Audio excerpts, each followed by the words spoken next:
Hey, Chris. Brisket turned out okay. It was a little bit of an experiment. It was definitely not my best work, but learned something new.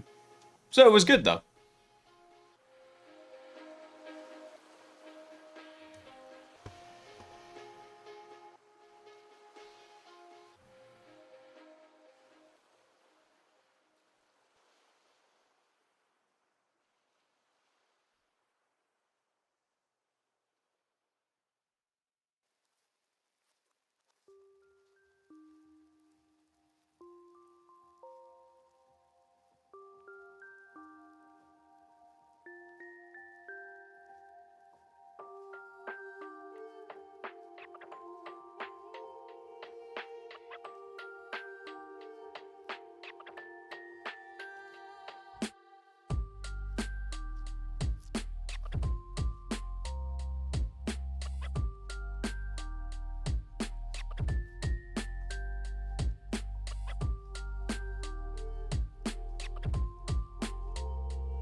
Hey, Potion, what's up, dude? All right, I think I got all the news stories pulled up for tonight. And goodness gravy, it is hot in my office. The humidity in Texas has been wild.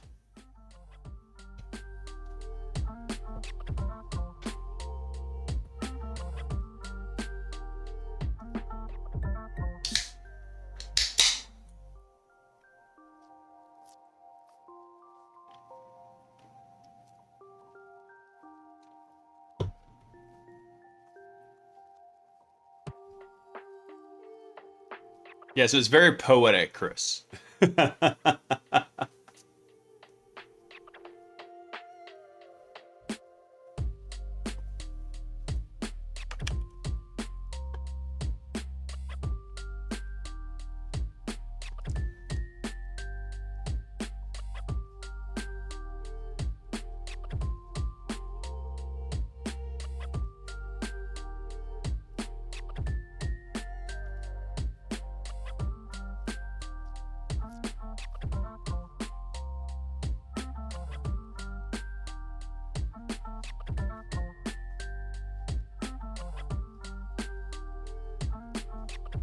All right, I think everything's up and running.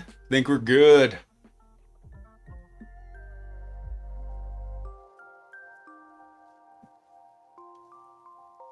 It's just fun to say smoked meat without getting in trouble. All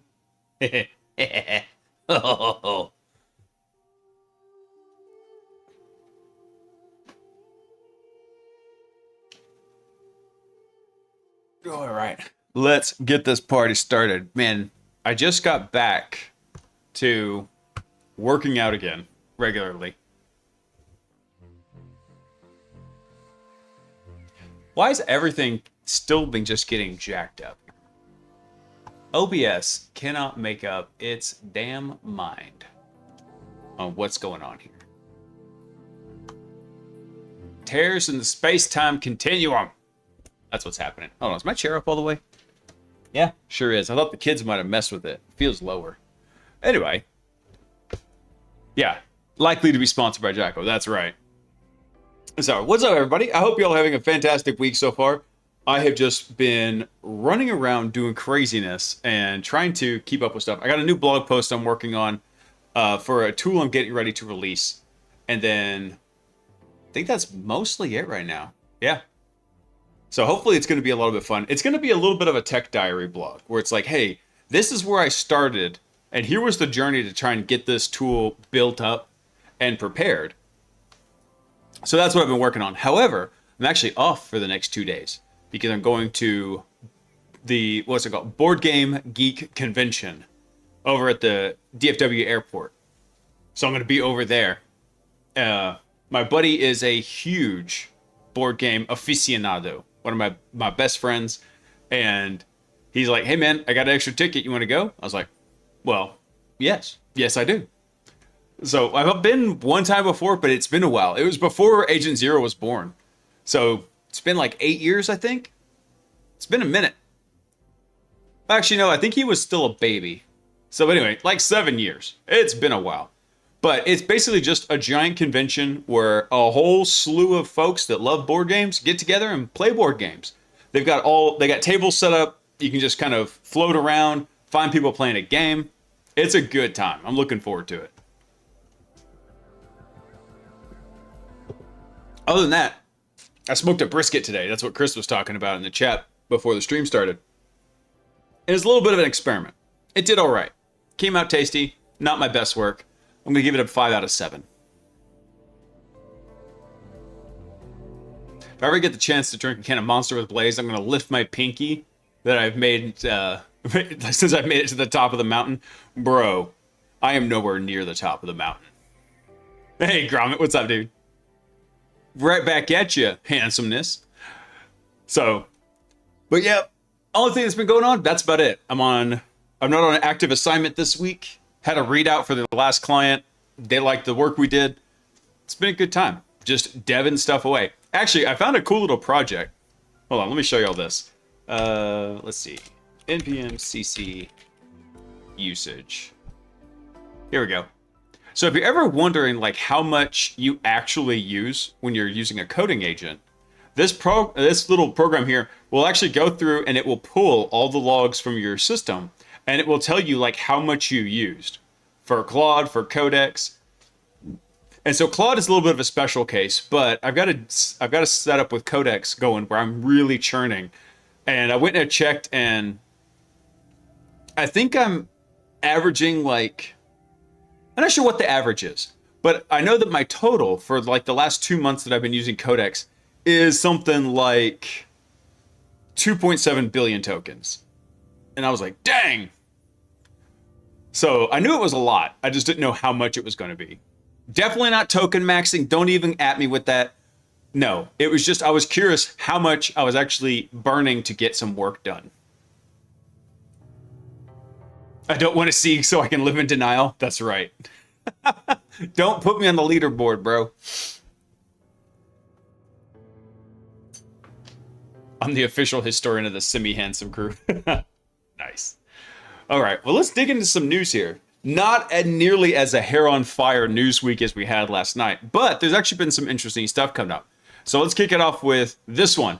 OpenAI confirms a security breach via the TanStack NPM supply chain attack. So this one, mildly interesting, but it's a good one to kick it off for tonight. 2 employee devices at OpenAI were compromised in a sweeping software supply chain attack targeting TanStack's NPM package. But the AI company confirmed no user data, production systems, or intellectual property were affected. On May 11th, threat actors launched a campaign dubbed Mini Shai Hulud, which was a coordinated supply chain offensive orchestrated by Team PCP. The attackers injected malicious code into TanStack, which is a widely used open source JavaScript library. There was the first problem, it's JavaScript. By abusing weaknesses in the project's GitHub Actions workflow CI/CD configuration. Now, I would love to just go off on like, hey, tighten up your CI/CD, bro. But we covered the actual exploit they did last week, and it was actually a combination of like 3 different things. All 3 of those events had to line up. Right? They had 3 separate pieces of Swiss cheese, and that's where the holes all lined up in the Swiss cheese. So, while it was interesting, it wasn't necessarily like, hey, they just had egregiously bad security. There was a stack of things that happened in there. Let's see. Oh yeah, here we are. All right, so this by basically abusing that GitHub action, this allowed malicious package versions to be published directly through TanStack's legitimate release pipeline, making them appear entirely trustworthy to consumer systems. And so OpenAI's corporate environment ingested the compromised package before updated security controls were in place, resulting in 2 employee workstations being silently infected. OpenAI's investigation, supported by third-party digital forensics and incident response firm, identified credential-focused exfiltration activity across a limited subset of internal source code repositories that the 2 impacted employees could access. Only limited credential material was successfully exfiltrated. No customer data, intellectual property, or production code was altered or stolen. Critically, the impacted repositories contained code signing certificates for OpenAI products across iOS, macOS, Windows, and Android platforms. So while no evidence of the certificate misuse was detected, OpenAI is rotating all the signing certificates as a precautionary measure. So that's a kind of a big one right there. It's good that they identified this really quickly because it shortens the time that the attacker might not have realized that, hey, we've got these signing certificates. They could just go make legit malware, make it look like it came from OpenAI. So it would appear completely trusted. OpenAI moved completely to contain the damage upon detecting the malicious activity. They isolated the impacted machines and their identities, revoked all active user sessions on the affected accounts, rotated credentials, temporarily restricted code deployment workflows. That's a good one. Engaged a third-party incident response firm for forensic analysis, and coordinated with the platform providers to block new notarizations using the old certificates. That's the key move right there. It's like, hey, you know your cert's been compromised. Get to the certificate vendors and make sure that nothing new gets signed. So because the compromised repositories, excuse me, because the compromised repositories included macOS code signing certificates, all macOS users must update their OpenAI apps before June 12th. So the reason why they're saying before June 12th is because afterwards it won't recognize the new certificate. So you'll have to manually go grab the new copy, bring it down. It's not such a big deal, but if you want the convenience, you can do it. So the affected applications included ChatGPT Desktop, Codex, Codex CLI, and Atlas. I don't know if anyone's actually still using Atlas. Are they? Atlas was their kind of like AI-enabled browser. Yeah, I wasn't a big fan of it.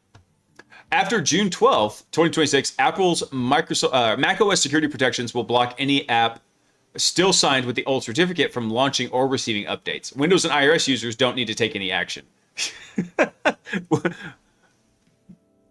That's kind of funny though. Hold on, they didn't mention Android though. Where's Android fall into this boat?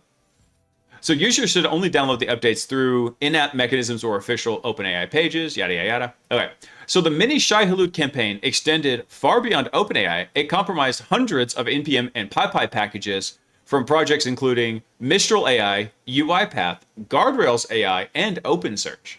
There's something ironic about that. I don't know. Maybe not. This is a supply chain attack. It's not really funny that they did it with Guardrails because there was no like suspicious AI thing included with this. What is going on with YouTube? Hang on one sec, guys. The YouTube stream has just gone off the rails.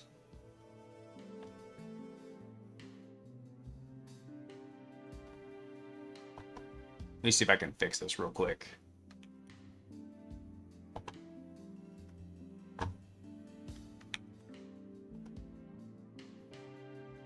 One sec. Stand by, y'all.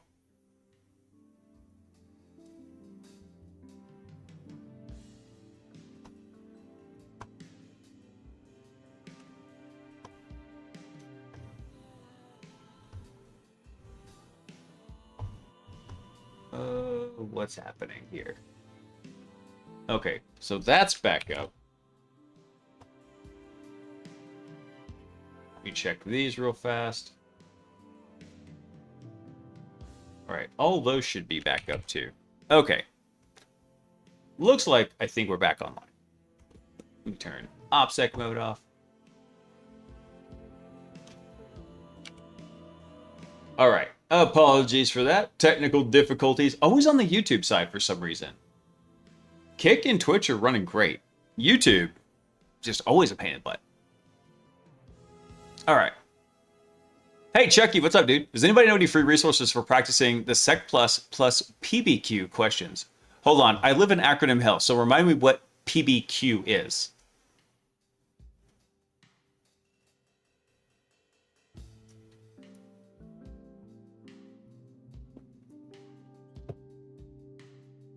Oh, the performance-based questions. Oh, yeah. Unfortunately, I don't know of any platforms that are doing this. Chris, do you know of any? Since you've been kind of going down that rabbit hole right now. What is this one, Gromit? Let me check that out real fast. Another Linux vulnerability. Hooray. Hold on. I'll add that one to the queue. Let's see. Anyway, that's pretty much it for the OpenAI stuff. The main thing was that it got caught pretty fast.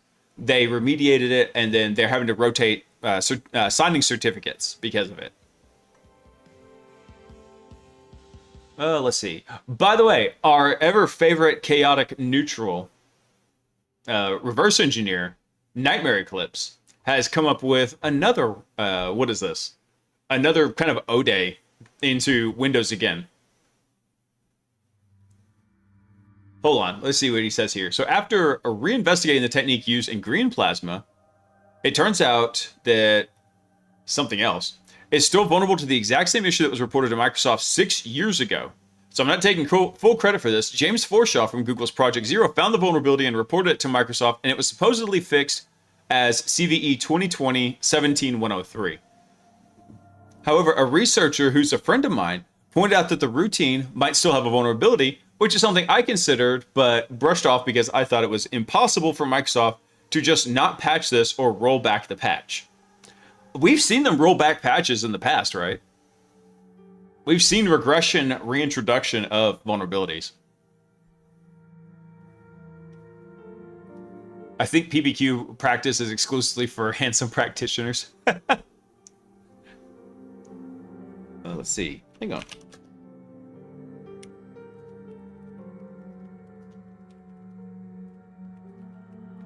Let me see if I can find one real quick.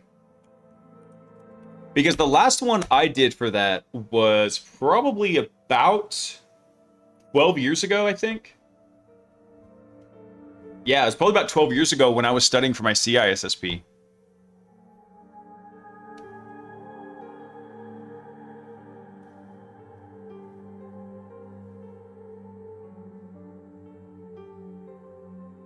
Let's see.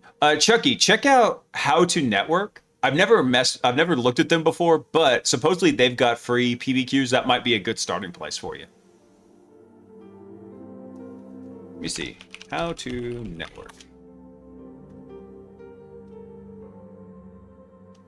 Like I said, I don't know anything about this outfit. However, supposedly they've got free PBQs that you can go through in there.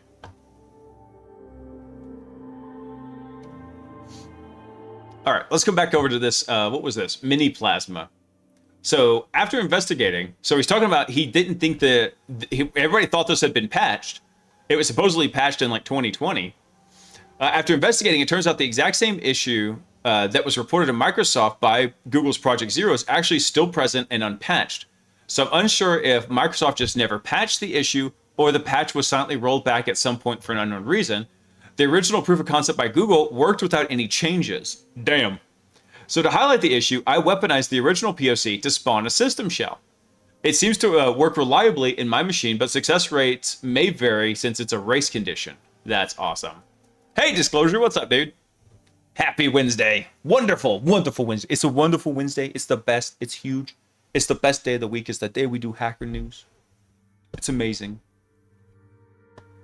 But, yep, so there's funny. So there's a new race condition for a Prevesk over on the Microslops. All right, let me see if I can get this to pull up. Why is this not pulling up here?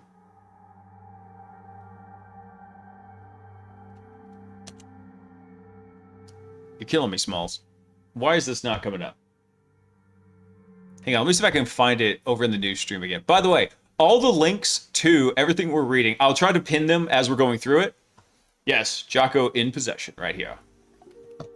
All the links that are in here are, what is this? They're over in the news channel in the thread. There's a weekly thread for all the news stories in there.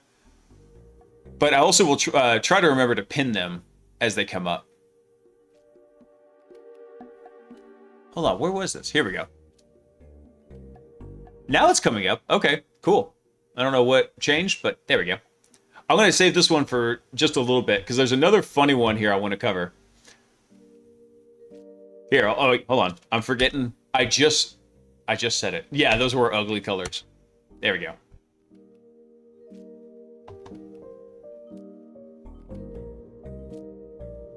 Did it go to YouTube? What is going on? YouTube, you're killing me, Smalls. Oh, wait, it did go up. Okay, cool. Let me pin this. Pin. All right. Yeah, so this one Twin brothers wipe 96 government databases minutes after being fired. A case study in why credentials are revoked before firing. That was always the joke, too. As we go through, and anytime our credentials at work stopped working, like if we got logged out of a system, it was like, ah, crap, have I been fired?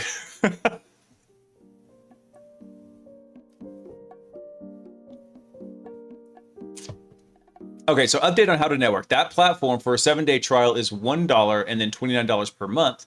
Has 2 sets of PBQs for Security Plus in the end of their curriculum. Okay. There's also a bonus Module 6 for Security Plus. Also has 9 labs, so probably worth exploring for course prep. All right. I mean, the Security Plus is a pretty standard setup in there. Also, go check out a lot of the usual suspects. Like, I think TCM may have a Security Plus prep course. Don't quote me on that, but they seem to have everything else. And then there's lots of guys over on Udemy, and a lot of times you can get sales on Udemy stuff.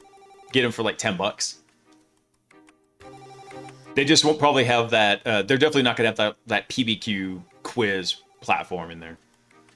Anyway, so let's see, how do these twins go wiping these databases? So this is from Ars Technica on here. In the US, fired and laid off workers often have their digital credentials deactivated before they learn about the loss of their job.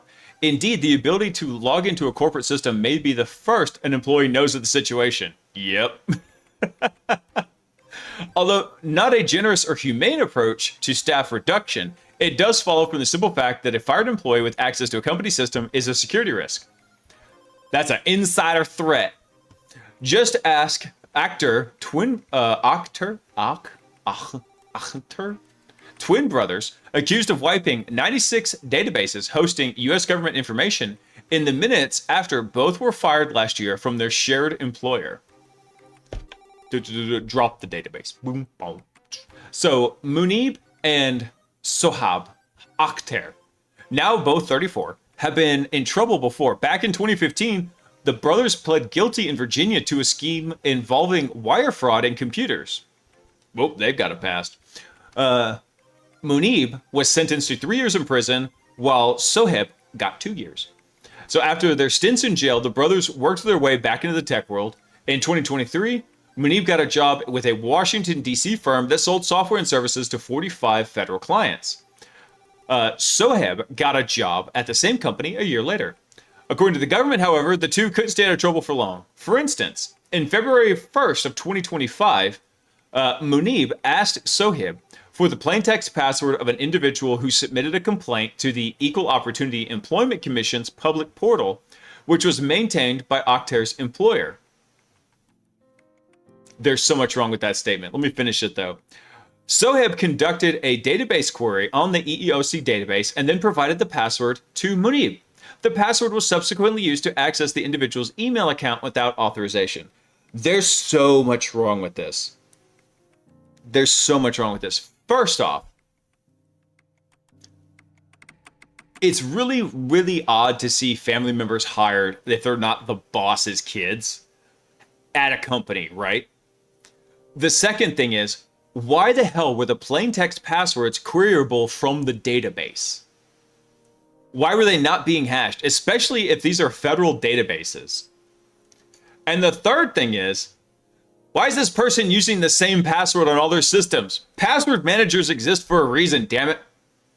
Kill me. Ugh. This person, I don't know what the origination of what this was about this EEOC complaint, but whoever it was, they probably deserved it because they just don't know how to rotate their passwords. All right, so this was, going back to the article, this was not a one-off. Munib has also been assembling usernames and passwords, 5,400 of them, taken from his own company's network data. He then built custom Python scripts to try these logins against common websites. For instance, his MarriottChecker.py tested the logins against Marriott's hotel chains. Munib managed to log in successfully hundreds of times, including to DocuSign and airline accounts. Sometimes, if victims had airline miles stored, Munib would book travel for himself. That's not suspicious at all. The brothers' employers appear to have learned about their criminal past at some point in February, On February 18, 2025, the brothers who lived together in Virginia were both called into a Microsoft Teams meeting and summarily fired. That call took place at the end of the day, wrapping up at about 4:50 p.m. 5 minutes later, Sohaib was already trying to access his now former employee's network, but found his VPN access and Windows accounts were terminated. Munib's accounts had been overlooked, however, and he immediately embarked on a campaign of destruction. Oh, man. Unpatched free travel method? Yeah, just steal a password. There's no patch for that. So he gets fired at 4:50 p.m. At 4:56, Munib accessed a government database that his company maintained. He issued commands to prevent users from connecting or making changes to the database, and then issued commands to delete the database. At 4:58, 2 minutes later, he wiped out a Department of Homeland Security database using the drop tables command. 1 minute later, at 4:59, he asked an AI tool, how do I clear system logs from SQL servers after deleting databases? He later asked, how do you clear all events and application logs from Microsoft Windows Server 2012? This is just the freaking gift that keeps on giving. So not only are these guys just absolutely blowing, like, first off, they've just got, OPSEC minus, right? Bro couldn't even just drink some Jocko and chill. I know, right? Dude, just grab a Jocko and have a smile and shut the hell up.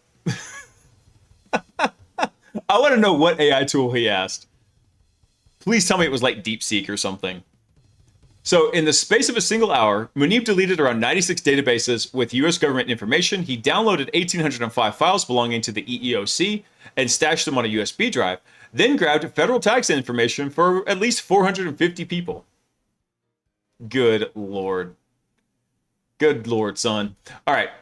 So while this was going on, the brothers held a running conversation. The government is not clear about whether this took place over text messages, instant messages, or in person. So they got a quote here. He says, I see you cleaning out their database backups, Sohaib said as he watched Munib's work. As the database casualty list grew, Sohaib said, all right, if you have good plausible deniability. Nope. Not even a tiny bit. Munib didn't appear to consider his actions a big deal. They can recover from yesterday, he said, referring to the daily database backups. Yeah, they could, Sohaib agreed. Munib noted that an employee they knew would have some work to do when the destruction was revealed. Sohaib fed Munib more suggestions. Delete their file systems as well, he said. Smart idea, said Munib. No, these are not smart ideas, because audit trails exist, bro. Unauthorized Doge. Hey, Ford, what's up, dude? I'm back, baby. Hey, Cypher. Delete the file system, delete the OS, delete the audit. Just delete everything. I know, right? Oh, man. Sohaib then wondered if they had been too hasty. Perhaps, he said, you should have had a kill script, like blackmailing them with some money would have been. And then his brother replied, no, you don't do that. That's proof of guilt, man. And wiping the databases isn't? Come on, dude. So Sohaib then comes back and says, no, but the thing was, you always have your opinion. Sohaib complained. And that the two of them bickered about whether they might try to blackmail the company's customers instead. As the destruction went on, Sohaib said they're probably going to raid this place. And then Munib was like, I'll clean this shit up. Not well enough, brother. So after wiping out the databases and event logs, the brothers reinstalled the operating systems on their corporate laptops with the help of an unnamed co-conspirator. Ooh, I want unnamed co-conspirator. Sohaib was right. The feds did raid them. It took about 3 weeks. That's a really short time. That's a really short time. That's a lot of time to get rid of evidence, feds. Come on. Those are rookie numbers. You gotta bump those numbers up. What's a higher charge? Ransom, extortion of a government, or database destructions? I would say probably ransom and extortion is probably the higher charge. Don't quote me on that. I'm not a lawyer. Let's see. So then, going forward now, so on March 12th, a search warrant was executed on Sohaib's home in Alexandria. Agents grabbed plenty of tech gear, but also turned up 7 firearms and 370 rounds of 30 caliber ammunition. Given his former crimes, Sohaib should have had none of this. Yeah, because he probably had federal offenses on his record, so No Second Amendment for you. The brothers remained free for another 9 months as the investigation proceeded, but both were eventually arrested on December 3rd and indicted for a host of crimes. I want to kind of check out what the indictment is. Let's see. Munib signed a plea deal on April 15, 2026, admitting to all the major allegations in the incident. Soheb took his case to trial. He lost. On May 7th, a jury found him guilty of conspiracy to commit computer fraud, password trafficking. Password trafficking is a crime? I've just never heard of that before. That's awesome. And possession of a firearm by a prohibited person. He'll be sentenced in September. The case would seem to be basically over, except that Munib has been filing handwritten petitions from jail arguing that his lawyer had been ineffective. More recently, the filings have taken aim at the signed guilty plea. He has very neat handwriting. All right.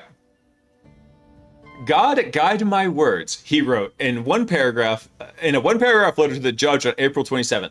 I am uncomfortable with my plea and the pace with which the government expected it signed during pretrial motion deadlines, limiting my ability to challenge the evidence against me. I stand with my brother in his innocence. As mentioned above, Sohib was found guilty several days later. Another brief handwritten letter filed on May 5th claims that Munib is innocent of count 10, since accessing DocuSign account does not grant anything of value, nor did he obtain or intend to obtain anything of value from it. That would still be admitting that he did it. It says nothing about deleting the 96 databases. This fool just hit rock bottom and broke out the jackhammer.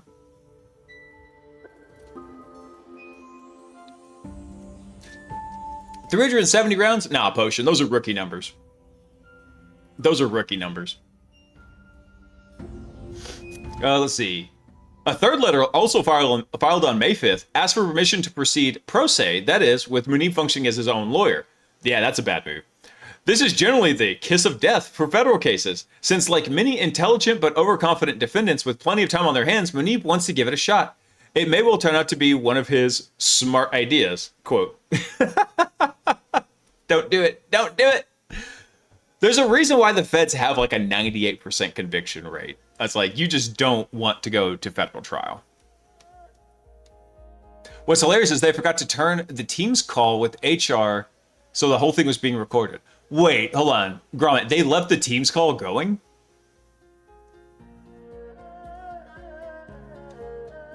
No way. Please tell me that's true. Sure did. Holy... I'm trying not to cuss. I've been noticing I've been doing it a lot more lately.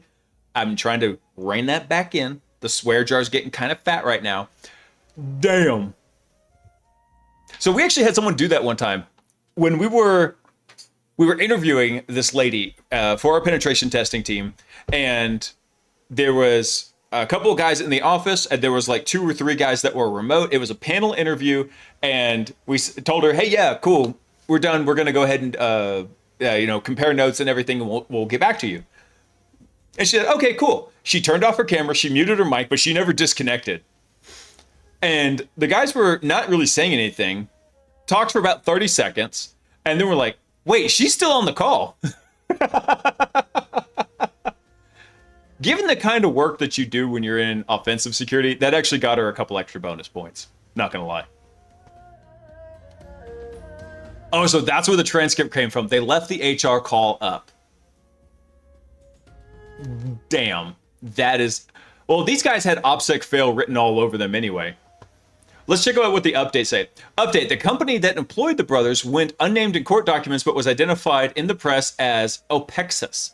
An eagle-eyed Ars reader pointed out that back in December, the company gave a series of quotes to Cyberscoop about the entire incident. Though Opexus did background checks, the company admitted that additional diligence should have been applied. Bro, even the cheapest background check should have seen federal conviction in there. So acknowledged that the terminations were not handled in an appropriate manner, you think, and it said that the individuals responsible for hiring the twins are no longer employed at Opexus. Clearly the failure here was all-encompassing. Yes, Mr. Anderson, it was. Mr. Anderson. Second update here. I finally learned how the government obtained those verbatim transcripts of the brothers talking. Spoiler alert, the twins recorded the team's call in which they were fired, but they forgot to shut it off. There we go, Gromit. Yeah, you called it, dude. Oh, man. Oh. The OPSEC fail after OPSEC fail. That's beautiful. Hold on. I want to see about the indictment here. I want to see what their actual charges are real quick. Let's see. So this is United States of America v. Munib Akhtar, a.k.a. Mickey Akhtar, a.k.a. Munib Akhtar, on counts 1 through 6 and 9 through 12. And then Sohib Akhtar, a.k.a. Suhaib Akhtar, defendants. All right, so count 1, conspiracy. Count 2, intentional damage to a protected computer without authorization. Count 3, obtaining information from a computer without authorization. Count 4, theft of United States government records. Oh, they're gonna get it for that. Counts 5 and 6 are aggravated identity theft. Count 7, password trafficking. Hold on, I gotta look this up. I've never heard the legal term password trafficking. Hold on, I'll look it up here in just a second. Count 8, possession of a firearm by a prohibited person. They're convicted felons. They can't have guns. Second Amendment does not apply to them. Don't get me started on that. Anyway, counts 9 and 10 are wire fraud. Count 11, aggravated identity theft. Again? They got them like 3 different counts here are aggravated identity theft. Count 12 is possession of 15 or more unauthorized access devices. Oh, I want to know about that. Count 13 is witness tampering. What? They hit him with witness tampering? Dude, that's a bad charge to have, man. Hold on, I gotta see what count, I gotta look and see, I'm curious about these two right here, specifically counts 12 and 13. So hold on, where can I find those? Let me see, count 12. Let me see, hold on. Access devices. Here we go, count 12. Possession of 15 or more unauthorized access devices. Hold on, does that mean if I have 14 of them, I'm good?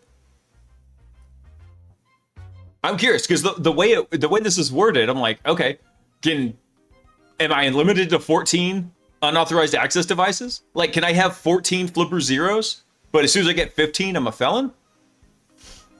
All right, so the grand jury further charges that the allegations set forth in paragraphs 2 through 6 are re-alleged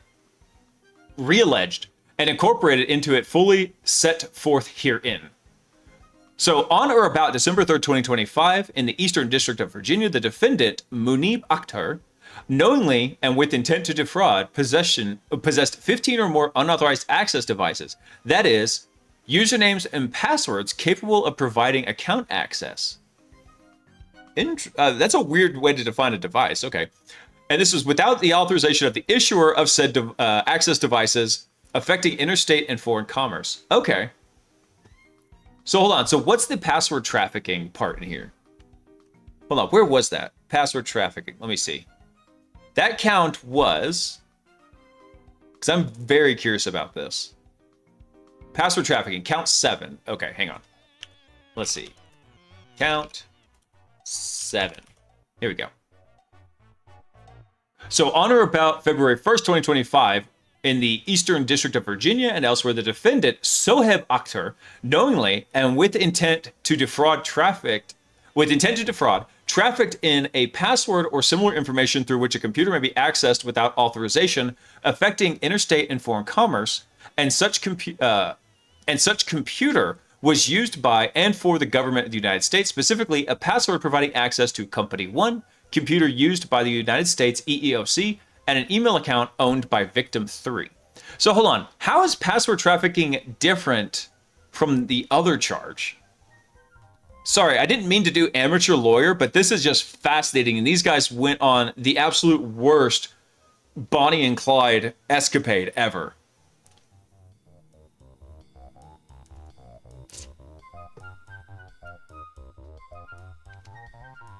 Yeah, Guaca, I get that, but I was like, I just never heard of a password or any kind of credential material being referred to as an access device. It just threw me for a loop. I'm thinking a device, right? Like a solid piece of equipment.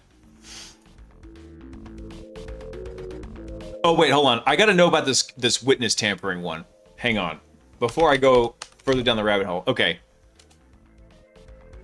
So on or about December 18, 2025, Sohaib Akhtar did knowingly attempt to use intimidation, threaten, and corruptly persuade Person 1 by instructing Person 1 to convey false information regarding his procurement, possession, and sale of firearms, with the intent to influence the testimony of Person 1 in an official proceeding, namely the grand jury's investigation into the conduct charged in the count.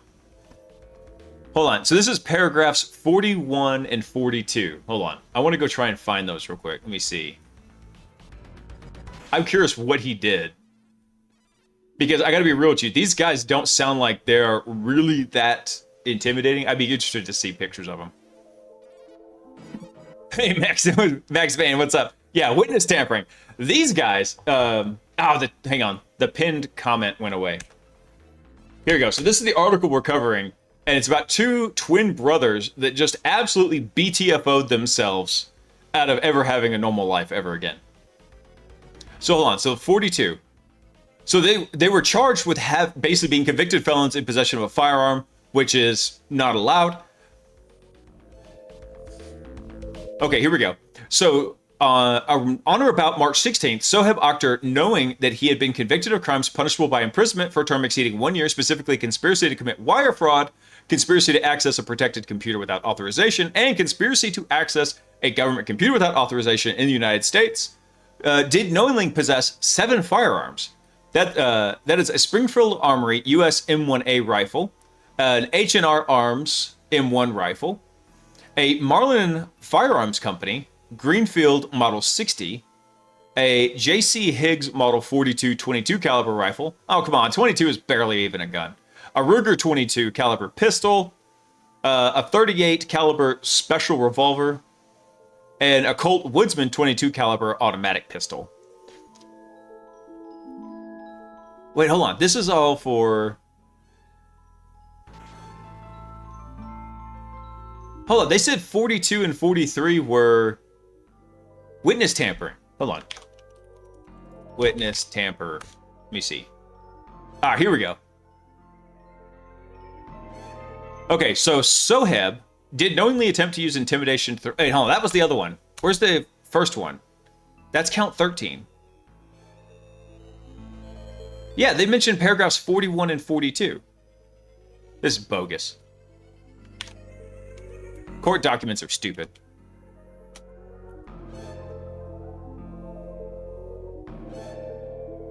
Where's the information about the witness tampering? I don't want it. I mean, his gun list is kind of lame, but...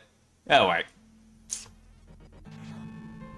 I'm going to have to read about how it went from drop DBs to illegal firearms. Oh, they got a pass, dude. And their OPSEC was absolutely hot garbage tier.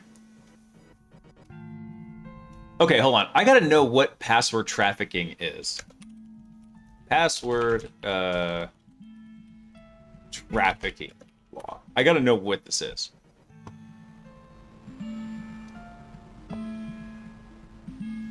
Who is this? This is from some guys named Leopard Law. Let's see.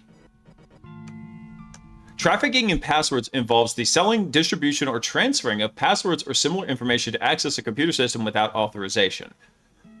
Okay, it's fairly straightforward. I'm just curious how... Okay, I guess the difference was, one is he was in possession of it. I guess it's like if you were to think about it with regard to like drugs or stuff, it'd be possession and then intent to distribute. I guess that's how you could split it up in there.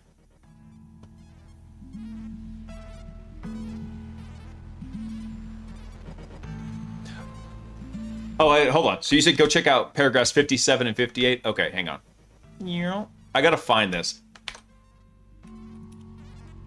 I love watching LawTube whenever I can.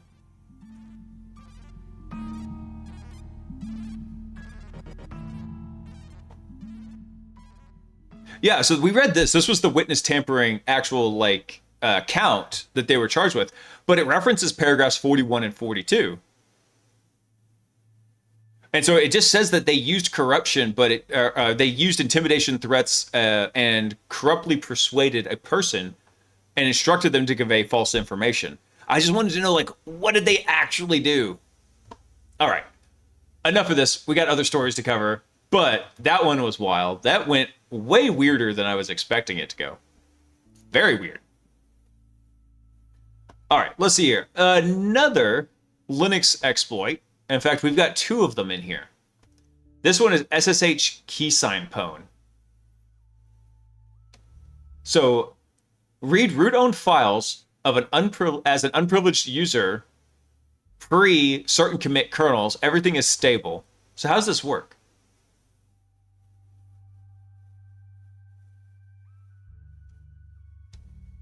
Hey, Talisman, what's up, dude? So these were just a couple of nice Irish boys from the Catholic Church, like Tim Hutton and Sean Penn in Falcons and the Snowman. I thought you were gonna go with a Boondock Saints reference there for a second.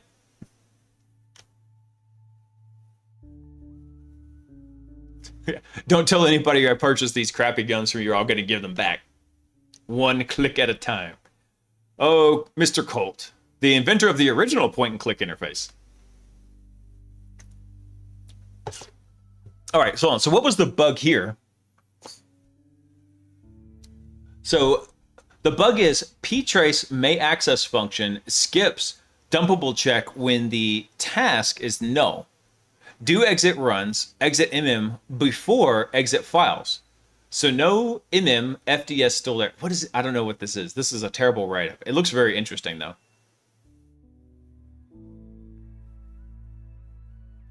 So, but over he says get FD file descriptor, I think, succeeds in that window when the caller's UID matches the target's. Reported by Qualys is fixed by Linus in 2026. They flagged FD this kind of theft shape in 2020. Oh, let me go see if I can take a look at.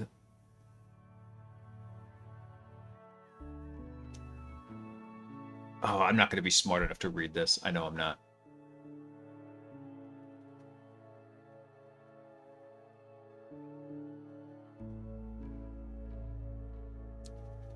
Exploit vuln target. Let me see here. Where's the make file? Let me see what he's got going on the make file.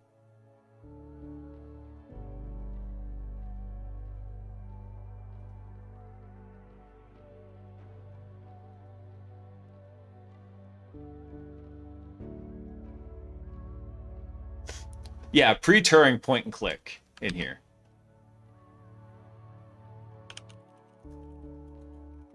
Hang on, I'm checking on something real quick.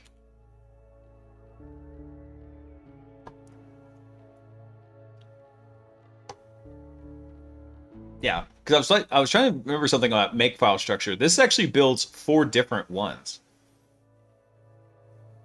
So what do each of these different tools do?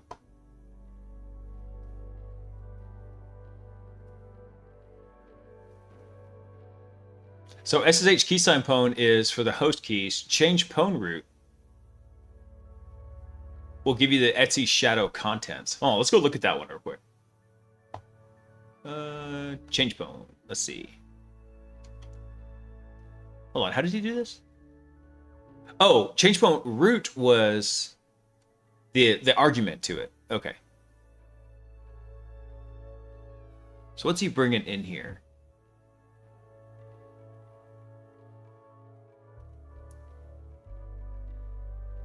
So he pulls in his arguments here. He's looking at. He makes a PID fork. God, my C is so crap.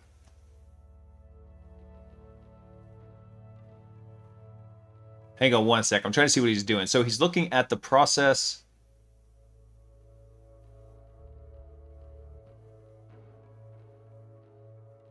So he's iterating over something. Because you see this? No hit in 500 rounds. So he's iterating for A to here. So if A is less than 30,000, got a 0. Damn, I wish my C wasn't so bad.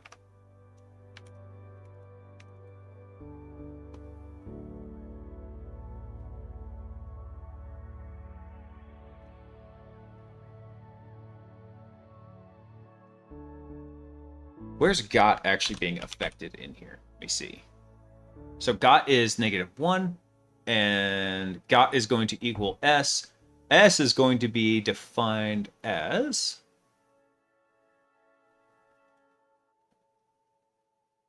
Hold on, where is it? S less than 0, then continue, and...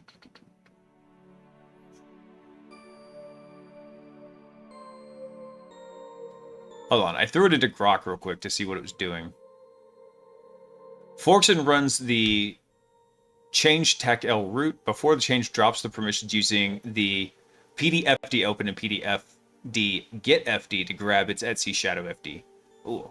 This one looks really interesting. And actually, I'm going to go dig into this one. Hang on.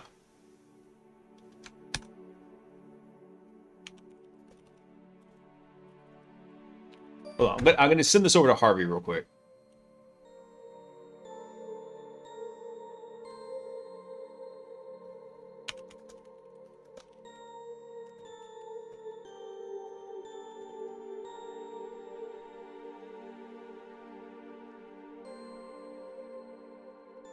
One sec. Video. There we go. I'm going to send this over to Harvey so I can remember to work on this, because this actually might be a very interesting window, or a very interesting thing to look at, because... Here, let's look at the video here. And the reason why I want to go look at this is because it looks like this would be a good learning and teaching moment for me to understand more about some of the stuff that's happening on the very deep level of Linux stuff that's happening on, but then also to teach it too, which I really enjoy doing.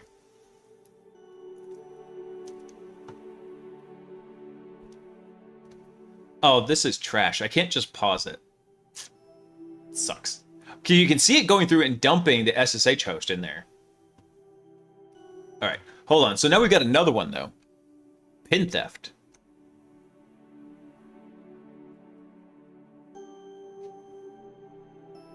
So this is a different one. Who's this by? Let's see. Cryptica.com. I haven't heard of them. So pin theft. Linux vulnerability lets attackers gain root access. Proof of concept released. So a POC exploit was published for a new Linux privilege escalation vulnerability dubbed pin theft. Discovered by Aaron Esua of the V12 security team, the flaw allows local attackers to gain root access by exploiting an RDS zero-copy double-free bug. Nice. Let's see. So a kernel patch is currently unavailable, prompting researchers to release the proof-of-concept code to the public. Oh, sorry, is currently available. I was like, say, wow, that sounds like a jerk move.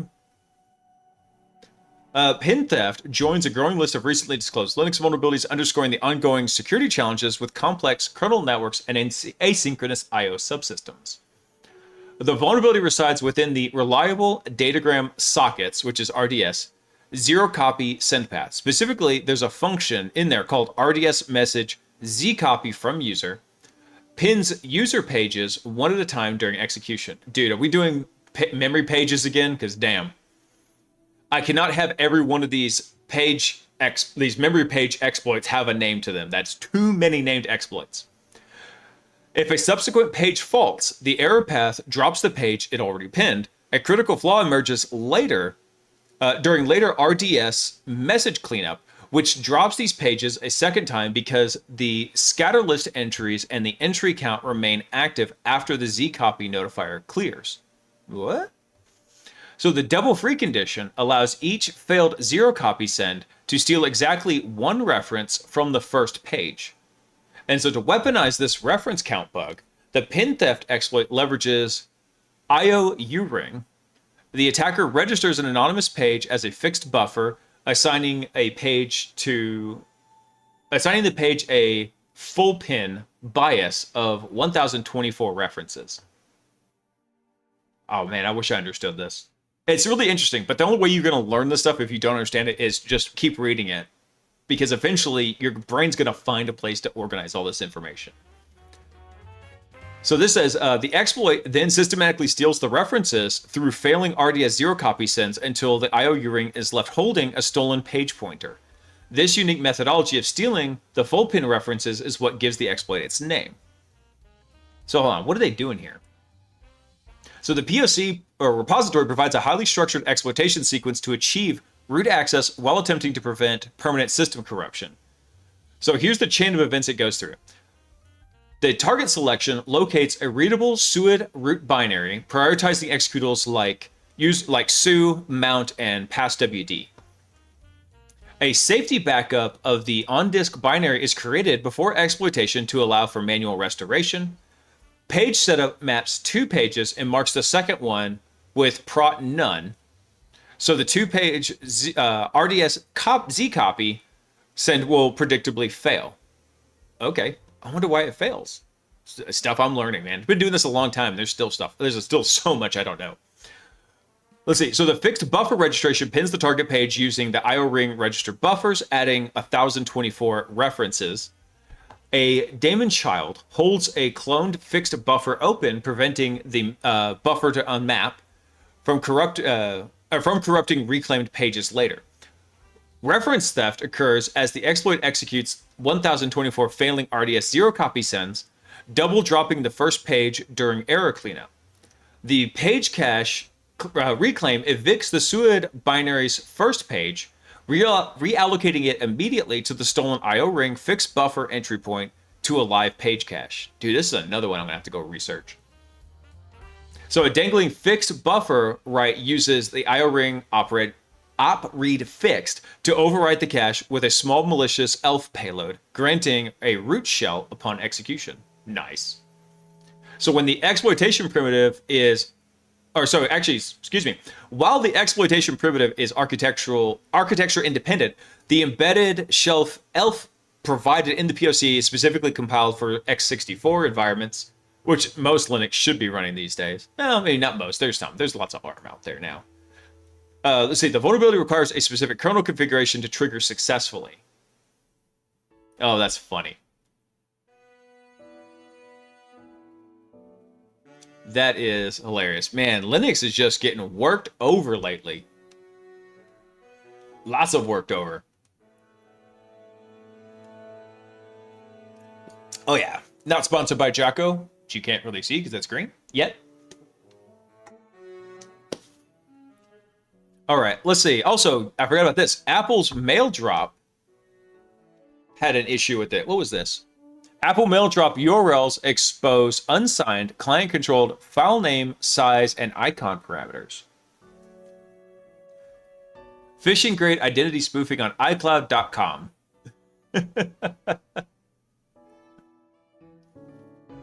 Oh, you know what? Dang it. I'm sorry, I forgot to pin that.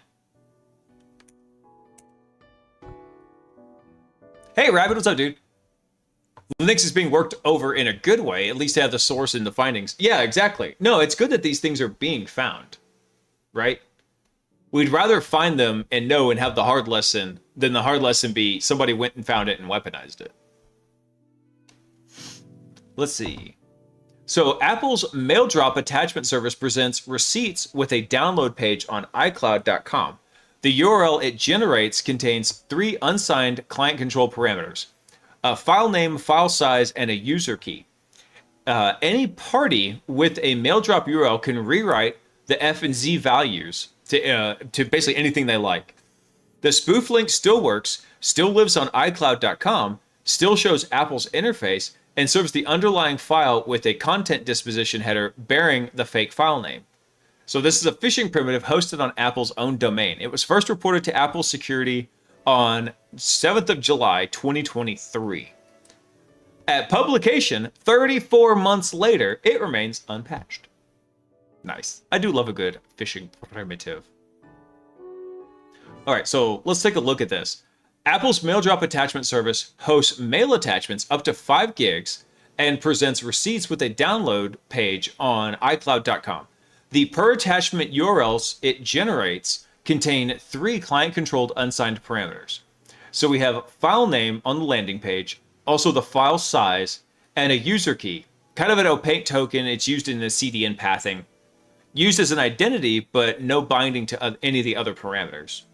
So any party in possession of a valid mail drop URL can rewrite the F and the SZ options to obtain a fully functional mail drop URL that displays a fake file name and icon type on the landing page displays the fake file size and causes the CDN to serve the file with content distribution, file name equals whatever the fake name is.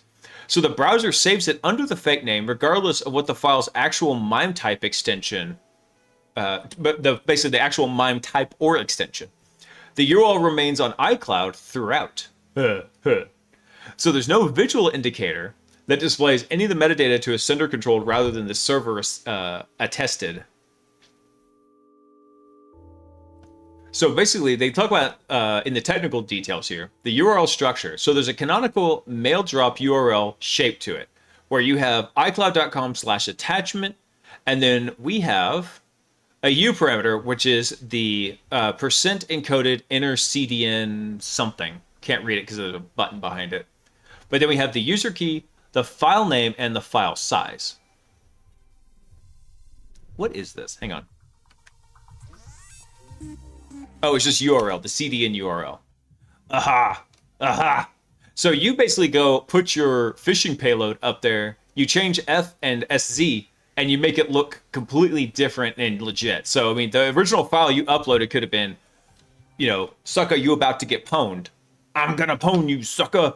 But the thing they go download is, Happy Kitty wallpaper. So the U parameter, once decoded, is the CDN URL the browser fetches when the user clicks download, and it's shaped something like CVWS iCloud content hash, blah, blah, blah, blah. The CDN template substitution tokens in the URL, basically, or the two parameters in there, are template substitutions. The F token is replaced whatever the value of F is, and the UK one is replaced with whatever the UK one is. I think he had this incorrect. He meant to say, no, there is UK. My bad. That's the user key. So that means that F is not is not a cosmetic landing page label. It's part of the path of the CDN serves, and the CDN echoes it back in the content disposition. Modifying F changes the recipient's browser names. Changes what the recipient's browser names the download file. No, go ahead and drop it, Potion. I'd say probably just drop it in the chat. So there's a difference between a signed and the unsigned components in this. So the content hash in the CDN path is signed, identifies an actual stored file. So that's like the verified signed path to get to that file from the CDN. The user key is a server-side identity token, and basically if it's embedded in the URL, you can just share it around, right? File name is not tracked. The file size is not tracked. Both of those could be trivially modified. Hey, Ayud, what's up? Did KitchenCook sell or get extorted by selling backend access in the Apple ecosystem? It wouldn't surprise me if they did. I mean, actually, I don't know. Apple has been severely hard-pressed, not giving access to governments. So, I don't know. They actually are one of the few tech companies that have tried to really push back on it.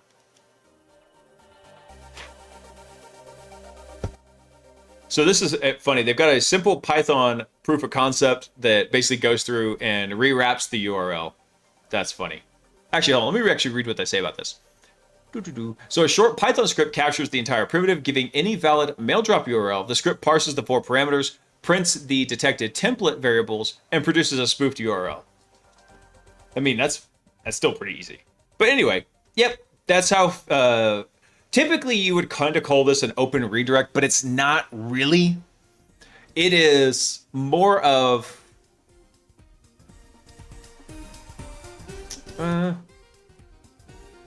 what do I call this? So it's not an open redirect. So an open redirect is you get an email, right? And it's a legit URL to something like, say, for example, DocuSign or Adobe. And then when you click on that, there's some server in their environment that will take in a parameter and kick you over to the actual bad guy's phishing site. So the link looks legit, right? Like it came from DocuSign or Adobe or some other site. I mean, I pick on those two because they're the ones I see the most often.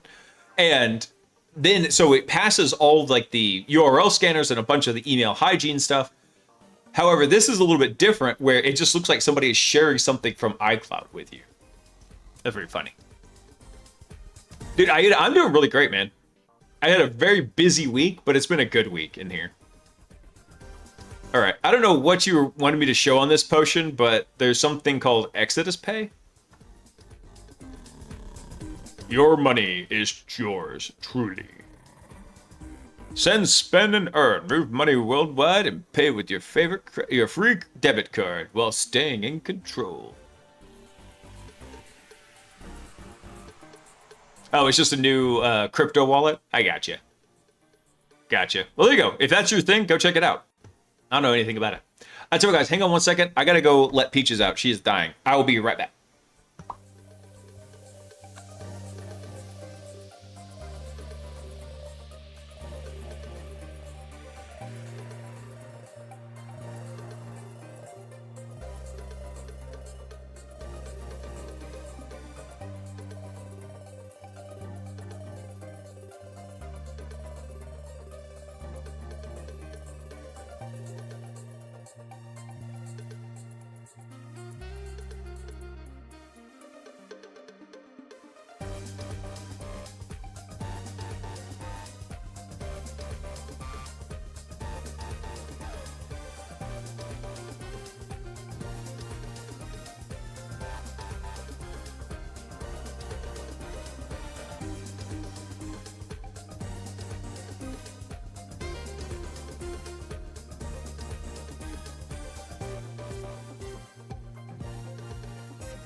All right, I'm back.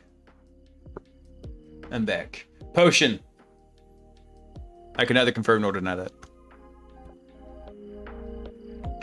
Why is this thing all of a sudden?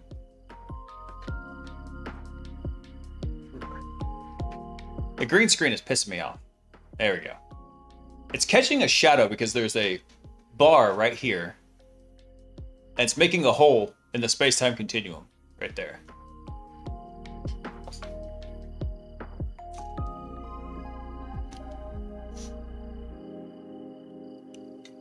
Yeah. Potion, by the way, I mentioned I'm going to release some documents about aliens.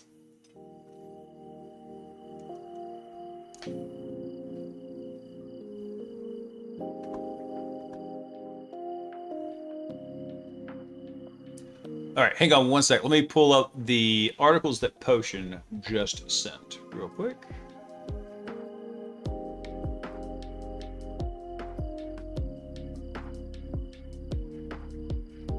If it will let me copy. There we go. Oh, some more Fortinet stuff. Nice.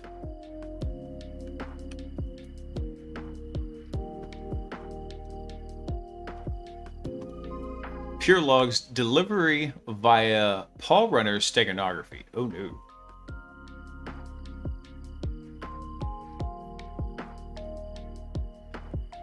How attackers are hiding .NET info stealers inside seemingly harmless images to evade detection and streamline multi-stage payload delivery. Nice. In this one, I saw somebody talking about this on what is that? The Twitters. There we go. This is it. The Twitters. Customers say Trump Mobile is leaking their personal information. Well, I didn't see customers talking about it. I saw some security researcher talking about it.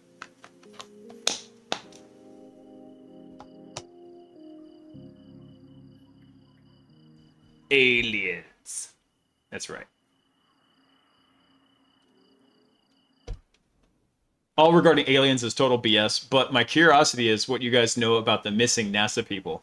I know nothing except I don't typically believe in a lot of coincidences, Iuda. Just gonna leave it at that. Let's see. What else do we have in here? Yeah, something from about bounties. There's a whole bunch of stuff coming up. Let's see. GitHub was actually compromised itself.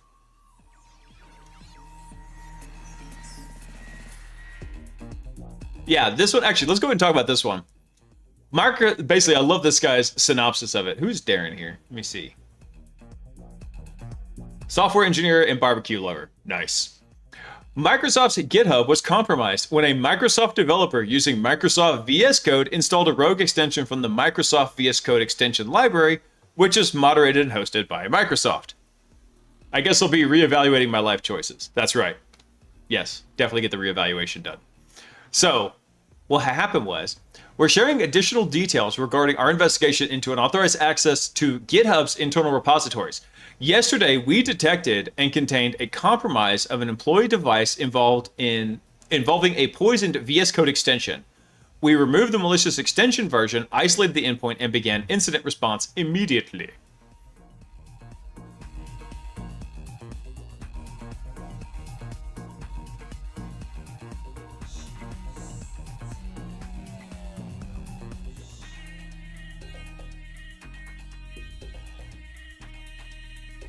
Let's see.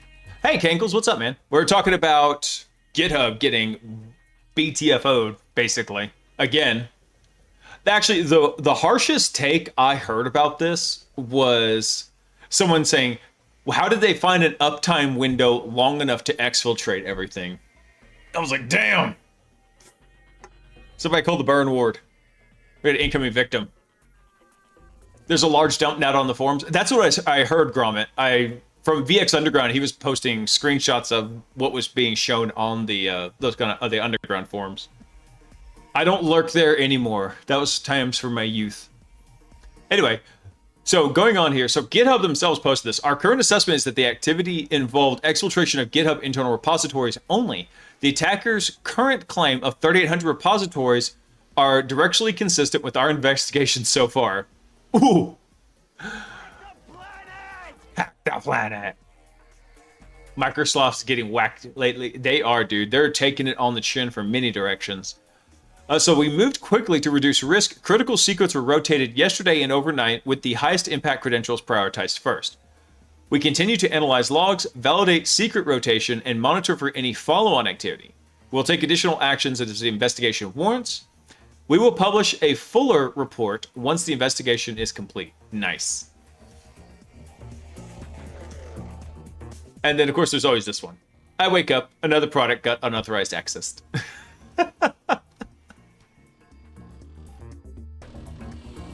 Hold on, let me see if they actually put this in here.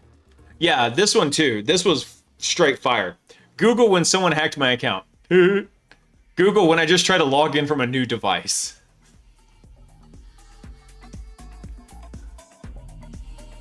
Yeah. Hack the GitHubs.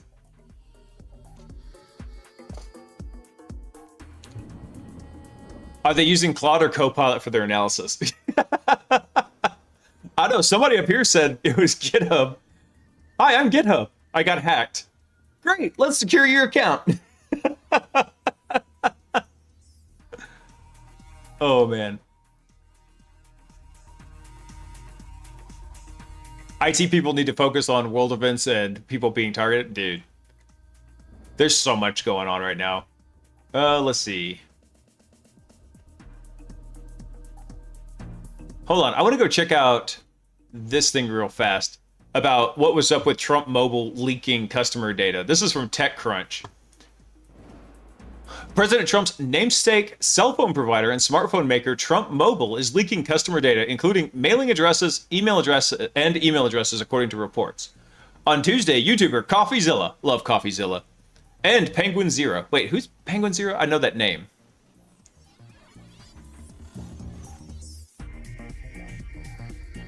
I know that... Oh, that's Penguin Zero. He looks way different here than down here. I was thrown off for a second.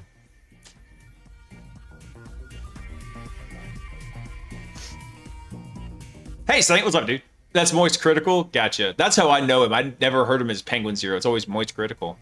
Anyway, so on Tuesday, YouTubers CoffeeZilla and, I'm going to say Moist Critical, who have both said they ordered Trump Mobile's gold-colored T1 phone, said they had been alerted by a researcher who found the exposed data online.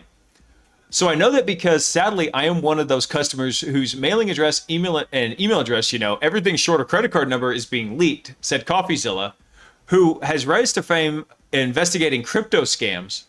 Do not order on TrumpMobile.com unless you're ready for your information to be leaked. It's basically that bad. So I'm going to show y'all a tool that I like to use, guys. Speaking of, it would not have helped out in this situation, but he's talking about everything short of his credit card number, right? So there's a tool I like, and maybe one day they'll be so awesome as to sponsor me. But privacy.com is a really cool setup. It lets you go through and basically use like one-time, like single-purpose use credit cards. Yes. Yeah, Potion. I freaking love this. And the whole reason I found out about these guys is because one time about 10 years ago, someone got a copy of one of my credit cards, and it was the credit card that did everything, right? And they added it to their Netflix account. So after we found out what was going on, we rotated it. Everything should have stopped. But wait, that wasn't the end of it. So apparently Netflix has this really killer feature that's supported by the banks that when your credit card number rotates, if you're some kind of trusted provider, they'll just rotate it for you. So I was paying for this other douchebag's Netflix for like a year. It was a while before I looked at it and I realized, like, wait, why am I being double charged for Netflix? I go back and look at it, and that's when I figured out what had happened, right? So ever since then, I use this. Now I'll tell you another story where it saved me a lot of money one time. I was shopping for gun parts from this website, and it's a well-known website. They, for some reason, couldn't process my payment. I didn't even get the part I wanted. I was like, okay, fine. You know what? I didn't really need that little pew-pew accessory anyway. So, but I used a privacy card on there. And then a day or two later, I start getting freaking Uber Eats alerts. Like, hey, we blocked Uber Eats. We blocked Uber Eats. We blocked Uber Eats. Something had happened. Somebody had compromised their site and was getting it in there. It's always freaking Uber Eats, dude. I don't get it. Anyway, so yeah, go check these guys out. The only thing I don't like about them is that they use Plaid for connecting to your bank account. You used to just be able to connect with a debit card. I wish they would go back to that. Either that or just do using like plain routing and account numbers. But it is what it is. But for what it is, it works very, very well. All right. So let's go back to this. So going back to the article, the two YouTubers said they ordered the T1 smartphone out of curiosity, not because they support the president in his business endeavors. Now, like other Trump Mobile customers, their information has been leaked. They both said that they were alerted of the leak by a source who shared their personal information to prove they really had accessed it. The researcher told them they were not able to get a hold of anyone at Trump Mobile, so the issue isn't fixed yet. All of us have been met with radio silence, from what Penguin Zero said. Both YouTubers did explain how hackers could access the data because they said it was very easy to do. The data was still available online. Oh, someone's got an exposed database. Either that or a really weak API call. Trump Mobile did not respond to TechCrunch's request for comment. According to the unique IDs in the leak, CoffeeZilla said it appeared that only 30,000 people ordered the phone. That's a much lower number than expected.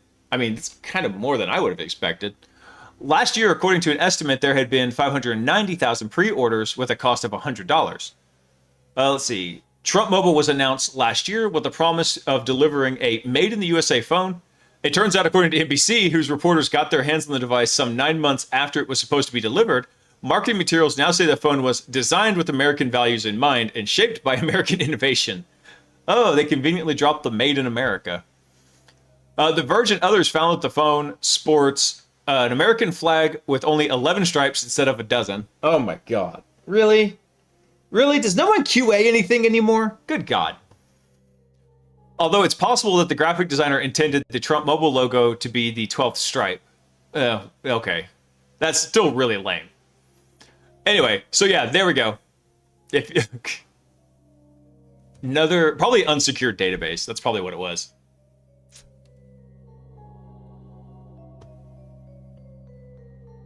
Let's see. So what was this other one that you sent here from the guys at Fortinet? Hang on. I got to get rid of this banner. Stand by. Stand by. We're going to hack the page. Boom. Elite hacks removed. All right.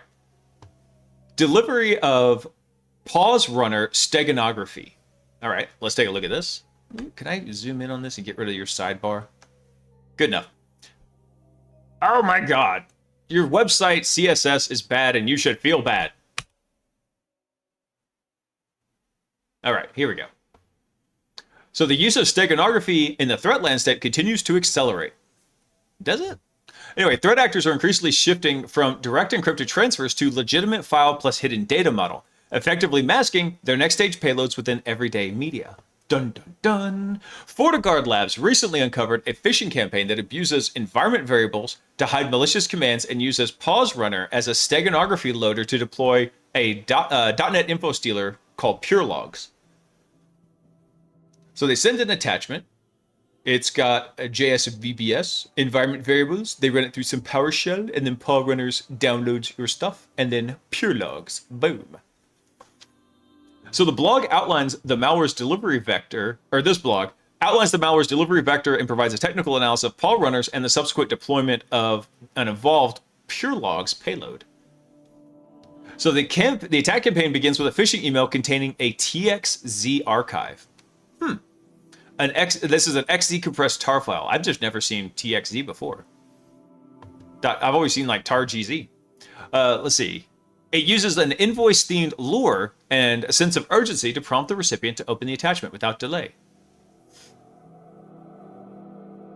Is this better not be a legit screenshot?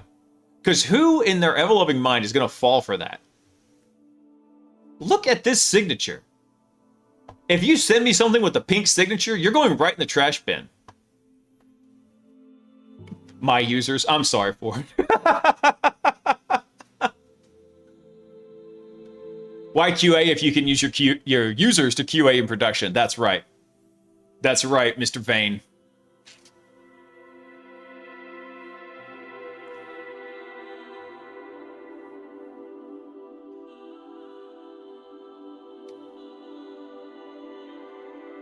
I don't think you even need to download the payload, or maybe I'm wrong. Well, I mean, you've got to get it on your system somehow. Does it say it? Hold on. It shows that it has an attachment right here. Overdue balance invoice. It says _pdf.txz. So the JavaScript file extracted from the archive contains several functions, each preceded by irrelevant comments. These comments are in a mix of languages, including Chinese, Japanese, Korean, Russian, Hindi, and Arabic. I wonder what these comments mean. Like, are they trying to... I wonder, like, part of me is also, like, when I've gone through and I've been making, like, some malware payloads, because I know they're being fed to some kind of a, what's the term? Like, machine learning or AI-enabled analysis system, I will put, like, really, really happy, fluffy, everything is great, sunshines and rainbows type language in the comments. Or in strings, and leave them in the payload, right? To kind of like dissuade them and throw them off. I wonder if that's what they were trying to do. Maybe I'm giving them too much credit. Who knows? Anyway, the function declares a large number of process environment variables containing garbled text. It then launches conhost in a headless mode to hide malicious activity. That's not suspicious at all. The invoked PowerShell also uses the TACW flag to hide the PowerShell window. The command execute is specified by one of those variables. Boop. So the PowerShell script first retrieves data from process environment variables, then decodes and decrypts its payload using AES, and finally decompresses it using gzip. The resulting .NET assembly, which is the actual payload, Oh, guys, I gotta be real with you. I'm seeing them M dashes. I'm looking at you, Fortinet. I see your M dashes. Anyway, so the executable payload is then loaded and executed dynamically via reflection in a fileless manner. Dude, I'm getting the Clanker vibes. Clanker sense is tingling right now. Wait, hold on, Max, you could read that? Russian one says control panel settings. What? Second comment, but not relevant to code there. That's funny.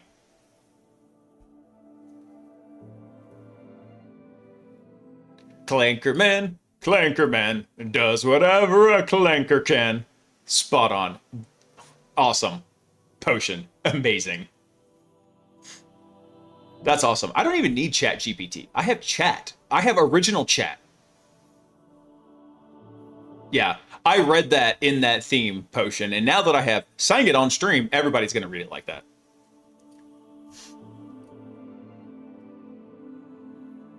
I love how people used to toss in M dashes as proper English, and now it's just clankertel. It really is.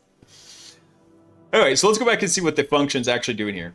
Alright, so the PowerShell script first retrieves data from the process environment variables. Oh wait, we already covered that. Let's see. So what does the .NET assembly loader look like?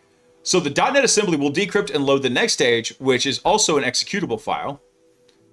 What is this screenshot here, bro? Fortinet, did you even proofread your Clanker output? Come on, bro. What is this? Is this a screenshot for ants? And this is zoomed in. Yeah.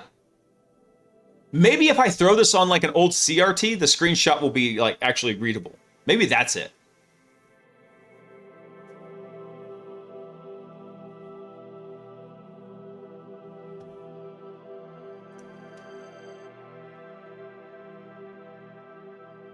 Take my glasses off. Hold on, let me see.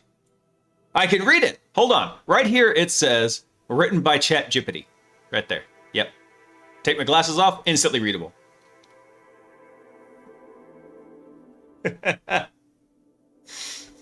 All right, so what else does it do here? So the decrypted executable loader provides various modules. Interestingly shown in figure 7, the loader commonly uses a cat photo as its application icon. Poor kitty. Kitty looks so miserable in that leather jacket.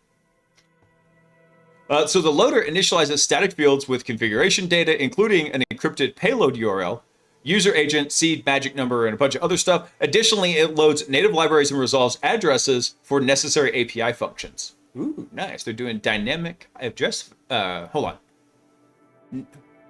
It loads native libraries and resolves addresses for the necessary API functions. Cool. I wonder how they're doing the resolution. So after the initial setup, the loader performs preliminary configuration to prepare for the download. The download URL is encrypted using RC4, top elite military grade encryption. After that, the download module cycles through 3 hard-coded pairs of user agents and 3 network APIs using HTTP client, web client, and web request. Nice. I'm going to spread the love around. So when issuing the download request, the loader specifies a hierarchical preference in the accept header. It prioritizes image, PNG, image star, and finally star star, explicitly requesting the server to return a PNG image as the preferred response type if available. The downloaded data may contain 3 types of content. It can either be HTML, base64 encoded data, or a PNG file. So for HTML content, a new URL is extracted from the HTML, the original download link is replaced with it, and the data is then attempted to be downloaded from that new URL. Base64 encoded data is first decoded. That decoded and the decoded data and the PNG are then processed in the same way. The image file uses steganography to conceal data within the picture and uses iTixit and iEnd chunks as markers to locate that encrypted data. The download is then used to decrypt the next stage of the payload. Interestingly, the PNG files we have downloaded also include images of cats. Of course they do. Of course. Who doesn't love cats? Even malware authors love cats. So, however, the loader also provides a fallback mechanism. If the download fails or the payload can't be extracted from the downloaded data, it will use an alternative set of URLs from the configuration as a fallback. So in the sample we analyzed, those URLs were empty though. Bummer. So after bypassing ETW and Windows 11 security features, the next stage payload becomes executed. So we've been tracking similar loaders since March of this year and observed several evolutions. Initially, the loader simply downloaded and executed a PE file. It later transitioned to extracting an encrypted payload from an image file using steganography. Stego. Furthermore, a version discovered in early April included a persistence module. Notably, the initial version lacked a fallback URL mechanism. However, since the beginning, the loader has consistently attempted to download data using various network APIs, and the decrypted executable loader has consistently used cat photos for its application icon. Nice. Nice.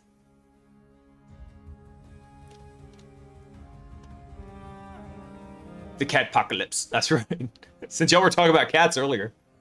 Let's see. A closer examination of the loader reveals strong similarities to a previously unidentified program. Ow, my nose is itching.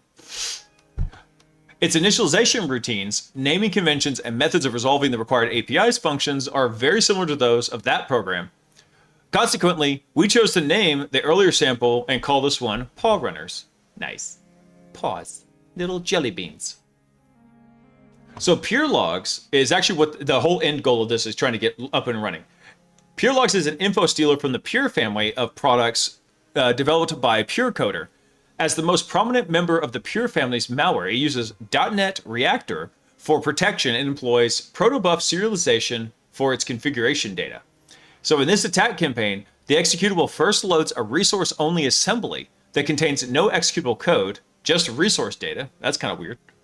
It then decrypts and decompresses the resource data as a .NET DLL using triple DES, ooh, elite, military-grade encryption, and gunzip. Damn, they're just prepared for the quantum apocalypse. They don't want their payloads reversed at all. The DLL acts as a downloader, parses base64 encoded data, deserializes it to obtain a final configuration. Nice. Here's our C2, right there, just in clear text. Nice.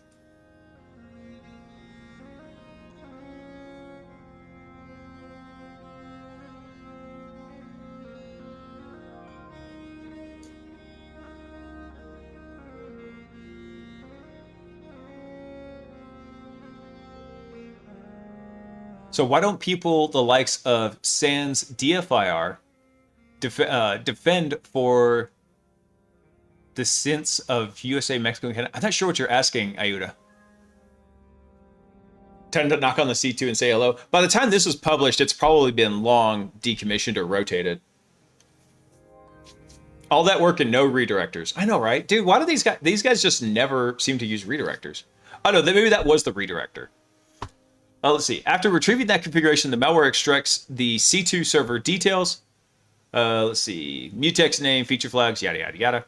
It then executes asynchronous methods to send an HTTP request to a ping endpoint over TLS to verify connectivity. Once the connection is confirmed, it retrieves the next stage payload and requests a plugin endpoint. Oh, isn't that nice? They've got a nice structured REST API.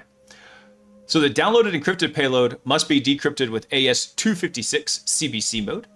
Using the key specified. This is totally written by AI. Because, I mean, it's got the details in it, but the details are way overly presented. That's like one of the telltale signs that something was written by AI. And the M dashes. I gotta be real with you. M dashes are sus now. So going back to here, PureLog also retrieves its configuration for parameters passed during invocation. Consistent with the previous layer, this component performs a connectivity test before initiating the collection routine.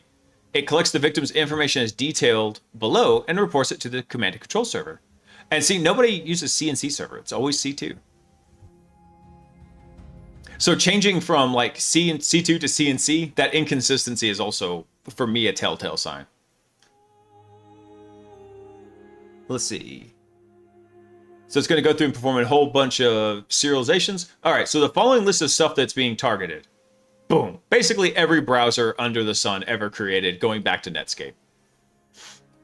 Looks for a lot of crypto wallet extensions. Hold on, let me look at something real quick here. Yeah, so it's looking for, I think these are the extension identifiers in the browsers. What we got here? Oh, other things it will look for. It will look for wallet applications, not just extensions in the browsers. Look for things like Discord. Discord Canary?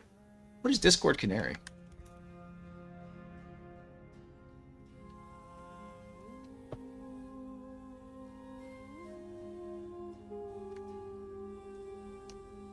Is this like the pre-release alpha build? Oh, yeah, there we go. It's a pre-release version of Discord with exciting new features and updates. Cool. Does it have the don't suck all my resources up and make my computer run like dog shit feature? Let's see. Okay, so other than Discord, it'll also look for Litecoin, Telegram, Signal, and Pigeon. Really? They're targeting Pigeon? Man, they really threw the kitchen sink at this. I don't know if many people use Pigeon anymore. Pigeon is a really old messaging client. Universal chat client. Used to use it back in the day. Let's see if they've got any pictures of the interface now. And in fact, the guy who's the primary maintainer of it streams on Twitch. Crap, what's his name? Hold on, maybe it's in the blog here. Let me see.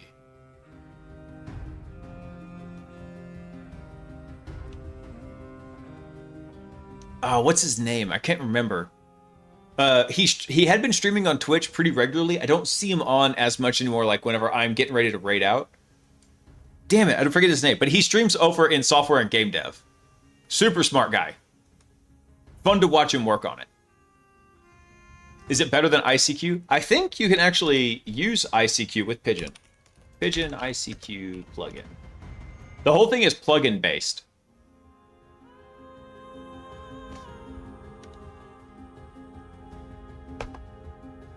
Let's see, this one's kind of old.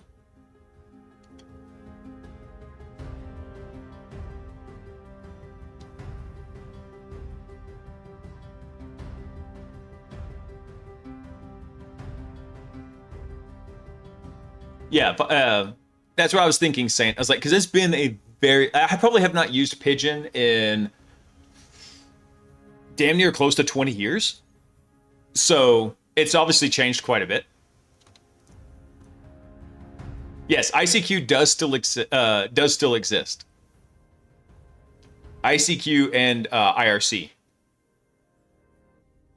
Actually, it's funny. You guys were talking about ICQ, and I'm pretty sure that's still online. I was thinking IRC. Is ICQ still online? Let's see. ICQ is no longer online. It was official. Oh, I remember this. Yeah, because it was shut down in 2024. Uh-oh. Man. End of an era of my youth. ICQ. Yep, ICQ is done. Sean Egan's the lead developer of Pigeon. Yeah, what's his, let's see. Pigeon developer Twitch. I'm trying to remember what his Twitch handle is.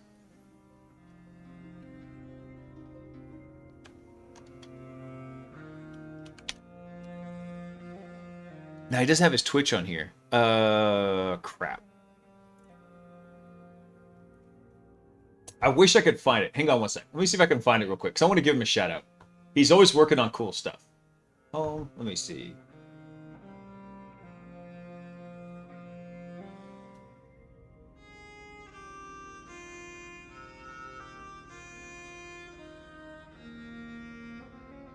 I don't know where to find my followers list, or who I'm following in here. Damn. But yeah, he will be on occasionally. I don't know how frequently he's doing it anymore, but he was on Twitch streaming while he was working on Pigeon. So thank you, Klondike, because yeah, I was trying to remember his name. I wish I could remember his freaking Twitch handle.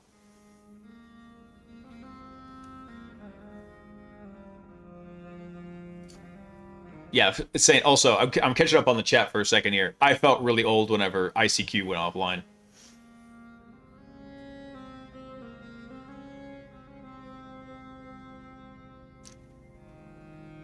Oh, yeah, actually, Ayuda, there is a great site. If you go over to infosecstreams.com in here, I've got it limited right now, but hold on. If you just hide offline, boop, here's a whole slew of people that are on. And so this is, I think, the active list of who's on right here. So these folks will be on usually more during like the middle of the day. R.W. Grimm, yes! Klondike, that is it. Hang on. I think he might be on here. Is he? No, he's not. Okay. But anyway, yes, so InfoSec streams. Yeah, the list kind of gets weak every so often. It doesn't show up perfectly. But over here, this is a great site to like go find people that are streaming. Let's see. Hold on. I'm just gonna shout him out real quick. Hang on.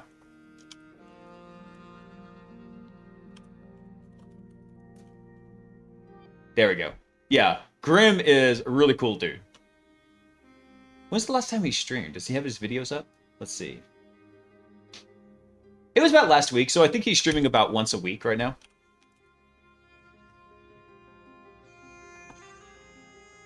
Let's see. He's got his picture on here. But yeah, R.W. Grimm, he's usually over in software and game development, and he's working on the Pigeon client like as he goes through there. He does all sorts of cool stuff.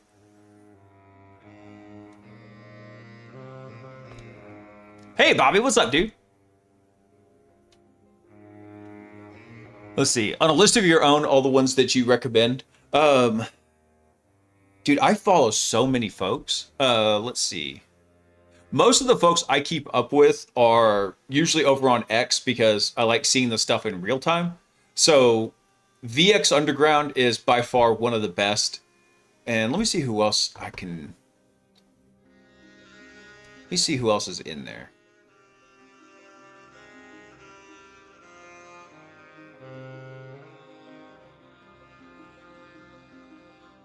Hold on, I'm trying to see. Wrecked is another good one. Yeah, so I don't have a specific list of like people that I go through and follow, but I look at folks, I look at their profiles like, hey, they've been posting cool stuff, and I'll go hop in and start following them. So there are InfoSec lists over on Twitter as well. I just don't know how to share it. Can I share this? Yeah.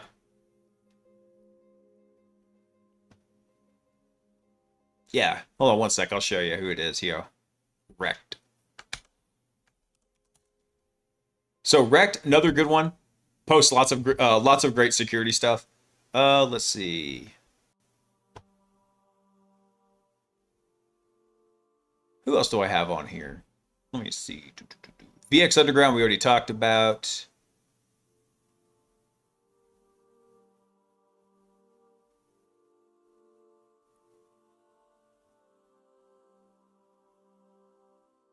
Primogen is always good, just because he's a top-tier shit poster.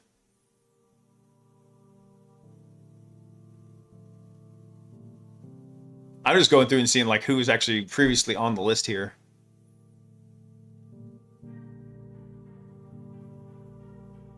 Oh.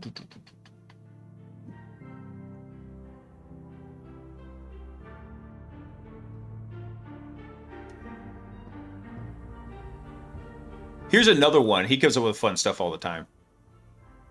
Bring this guy over. Andrew Mohawk, right here. He does some other fun stuff. In fact, he just posted one here. Check this out. FBI launched its own crypto token last year just to trap scammers. So they were sick of pump and dumps, so they built a real token with a real site and real branding, called it Next Fund AI. Nice. And waited to see who would show up. Within weeks, scammers were lining up to fake the volume for undercover agents. Then one of them got on a recorded call and said it out loud. Their entire business model was making regular people lose money so they could profit. The FBI had it all on tape. 18 charges, $25 million seized, arrests across 3 counties. The wildest part is the FBI ran a cleaner crypto project than half the founders out there, and the whole thing was a trap from day one. Nice. Hey, Hats, what's up, dude? Happy Wednesday, man. Oh, dude, we're talking about some wild stuff going on. And right now it's just like recommendations for who to follow on Twitter. All right, I'm done with this malware one right here. Let's see. I think this was one Bobby sent in. Dude, I'm all about the honeypots now, especially when it comes to AI stuff. So we covered last week on the stream the developers of Coolify went through and they made a fake code base on GitHub and a fake bug bounty program. And then anything that submitted a PR to it to try and claim the bounties, they insta-banned from the Coolify repo for never being able to submit anything to it. So they set up a bug bounty honeypot for AI slop. Also, check out Security Now from Twitter. Hold on, let me go look at them up. Security Now. Let's see. People.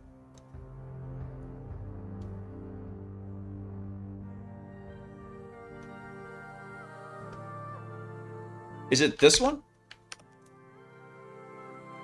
Vice, is it this one? Because I'm surprised I'm not following him.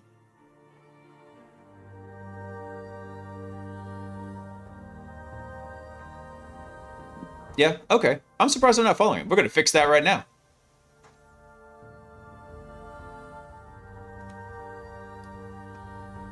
Steve G's been around for a while with Security Now. He was the original. Oh, cool. Awesome. Well, it's neat. I'll go check out his stuff then. Okay. Let's see what this is. I think Bobby sent this in. Yeah, it was very good for like killing the bots. The honeypots, I think, are going to be... I called this about a year ago, I think. But when I started looking at stuff like with Hackbot, right? I think honeypots are going to be the next big thing as far as securing your networks. I mean, don't get me wrong. You're still going to need to go through and do all your regular things. But honeypots were always kind of thought of as a luxury after you did all the security basics. I think they're going to get bumped up in the priority list because as they go through and like people start getting hit by these weird little hacking bots, it's going to be so easy to present nice, juicy looking targets to them. And then as soon as they touch it, bam, we know we've got an infection, cancel them, shut them down. Yeah, honeypots are very old, but nobody really uses them. And that's what I'm saying is I think that the only way that you go through and you defeat like the sheer speed and velocity of how some of these AI-assisted hacking operations are going is you've got to give them a juicy target to step on the landmine and get them shut down.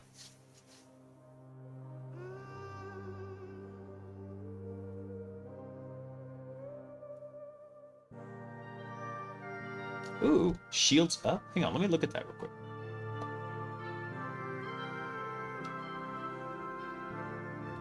I'm not going to run this, but I just want to take a look at it. This, oh good, it looks so much better in dark mode.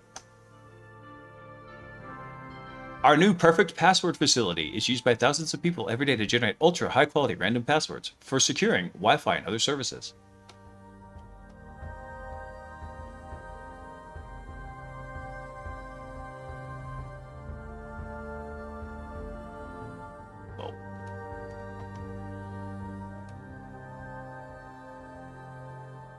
Fun stuff in there. Let's see. Everything looks better in dark mode, me included. Yeah, I know, right? God, my beard's coming apart.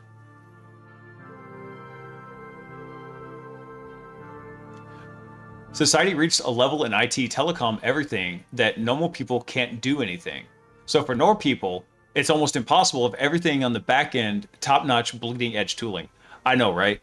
It's kind of crazy because, and that's why I'm trying to very slowly teach my kids about technology, because I want them to understand it at a more fundamental level, because if they don't, they're going to think it's magic and they're either going to put too much faith in it or people are going to use it to hurt them, right?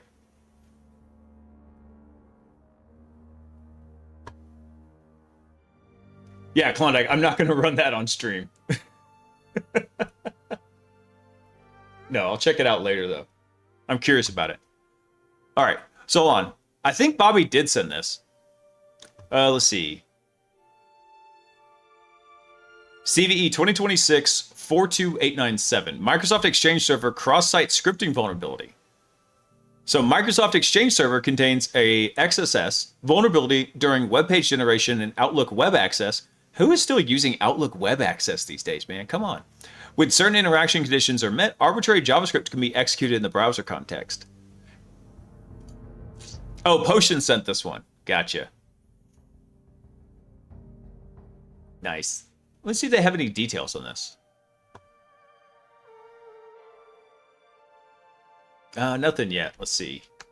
All it says is improper neutralization of input during web page rendering for basically cross-site scripting. And Microsoft Edge Server allows unauthorized attacker to perform spoofing over a network. Nice. Nice. Cross-site scripting is always a fun one. All right, let's see what else we got here. Hold on. I wanted to take a look at this, too. Why? This website. There we go. Actually did load. Oh my god, your website is cancer. Yep, you can't see it, but I'm zooming in and out right now, and it just doesn't change. I hate your website. Origin HQ, your CSS is bad, and you should feel bad.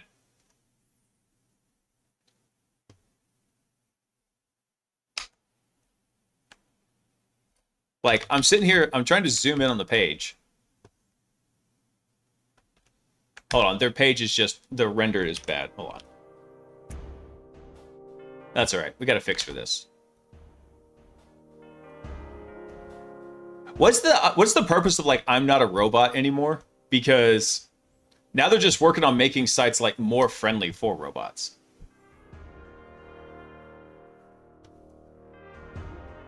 They're not the only one, Klondike, also. Because I have seen so many websites where, like, the CSS is just absolutely hot garbage. Hang on, we're just going to get a mirror of the site. We'll go read that.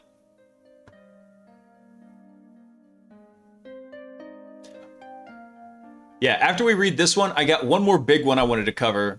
This was one from the guys over at Drago. So if you're not familiar with them, they are, like, all about SCADA ICS security. And they came up with, this is one of their articles about AI-assisted attacks of ICS and water utility OTs. Hold on, while that thing is still loading, we got to get rid of this top bar here. Let me see. Page header. Goodbye. Excellent. Lead Haxor.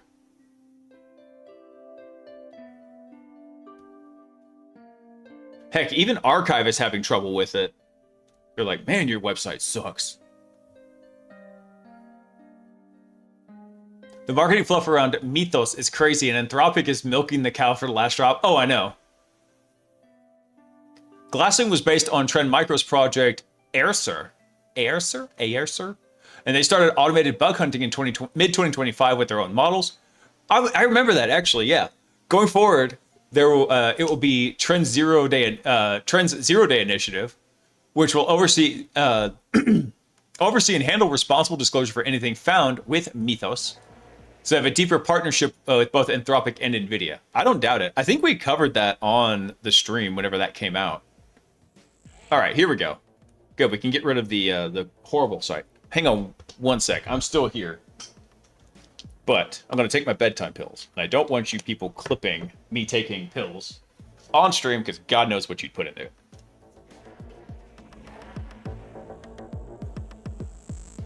I'm not pooping. I'm right here. I'm literally drinking water and taking my bedtime pills. All right, let's see here. No, there was no poop. No poop. No poop for you. Anyway, so this is actually not about Mythos. This is called the Mythos We Have at Home, a patch diffing pipeline for end-day generation, which I thought would be pretty cool.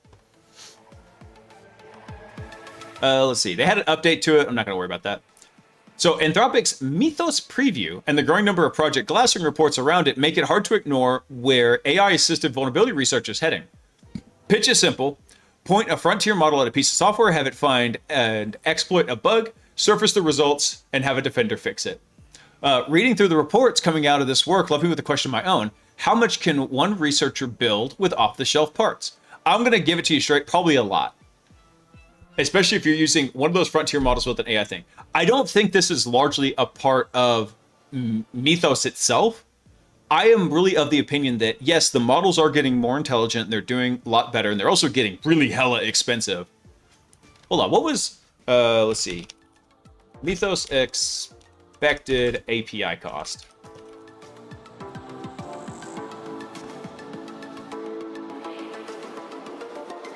Yeah, Mythos is officially priced at $25 per million input token and $125 per million output token. So let's compare that to Opus 4.6. Opus 4.6 is $5 and $25. This is 5 times more expensive. That's nuts. Yuck, why are you drinking water? Fish pee in that. Gosh. You should be drinking Brondo. It's got electrolytes. What bedtime pills? So I take a mix of, since I've got the bright studio lights and 1, 2, 3, 4, 5 screens right here in front of me, I take a mix of melatonin because all this bright light is going to crush melatonin production in my brain, right? So baseline some melatonin. Also take magnesium glycinate, which really helps calm you down, helps you get ready for sleep time. So even drinking the Jocko at 8, finishing at 9, taking bedtime pills at 10, I can usually be out in bed by midnight. So it's not that bad. I've kind of got it dialed in pretty good. Does magnesium upset your stomach? No. No. Certain types of, there's different forms of magnesium, Rabbit, and they affect you in different ways. Most of the magnesium people are familiar with is like usually magnesium citrate. And that one will like really, that will get the poop counter going up north really fast, right? But there's also things like magnesium malate, which is really good for your muscles. It tends to kind of get into your muscles better. Magnesium citrate is more like get stuff moving through you, right? Magnesium glycinate is really more affects your nervous system, if I remember correctly, and kind of like helps calm you down. How'd I get a green screen in the bathroom? Damn it, Rabbit.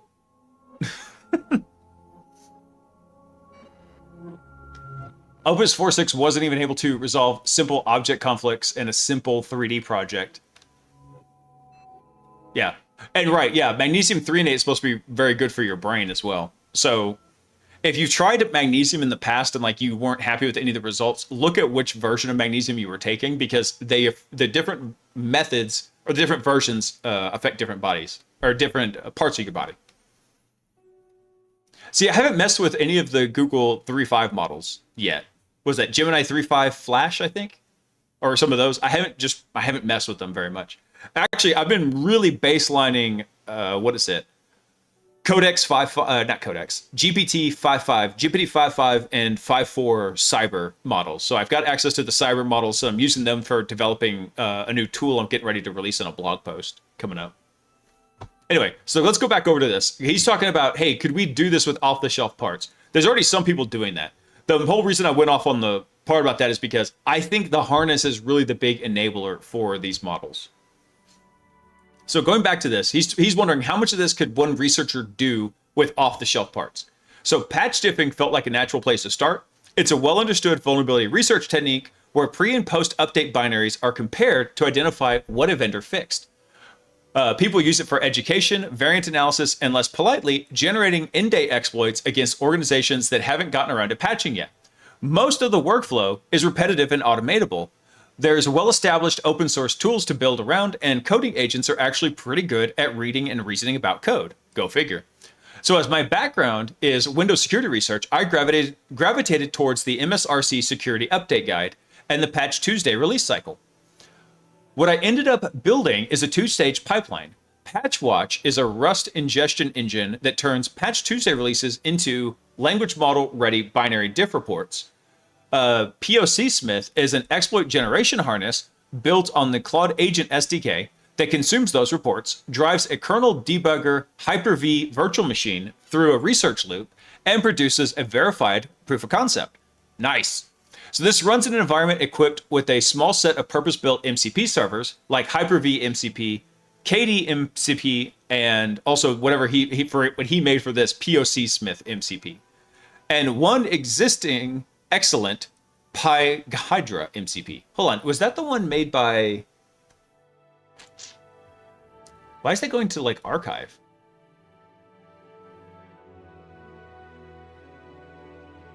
Oh, you're killing me. Hang on. PyHydra. The Hydra MCP. Let me see. Now, this is the one from Clearblue J. There's another one that was another Ghidra MCP in here. And that, I think that was the one made by, I think, Lori Wired? Yeah. Lori Wire made one. She made a Ghidra MCP. But this one in particular he's using is this one, I think, from Clear Blue Jar. Pyga Hydra.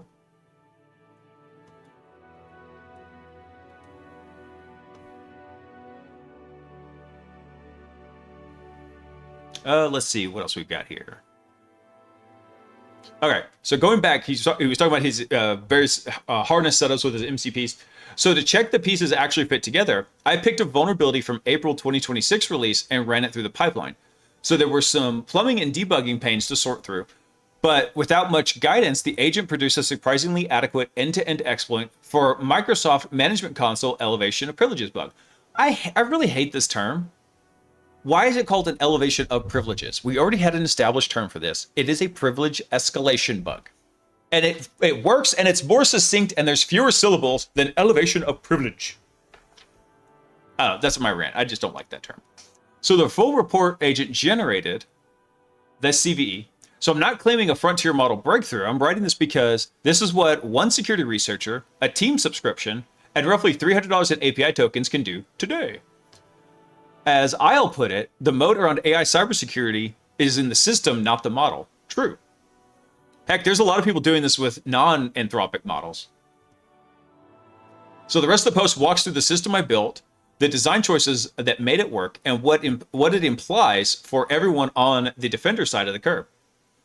So for his pipeline, the idea was simple. On the second Tuesday of every month, known as Patch Tuesday, Microsoft and a bunch of other vendors ship cumulative security updates along with a list of CVEs fixed in that release. So if I could pull that list, fetch the patched binaries, and diff each one, a language model should be able to identify which functions a given CVE corresponds to.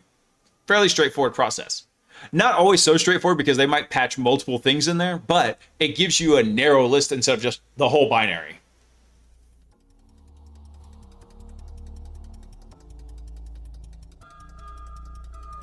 What is ALA? Hold on. Because you told me about that. Or I've heard about that before. Alpha lipolic acid. I don't know if I've ever messed with ALA before.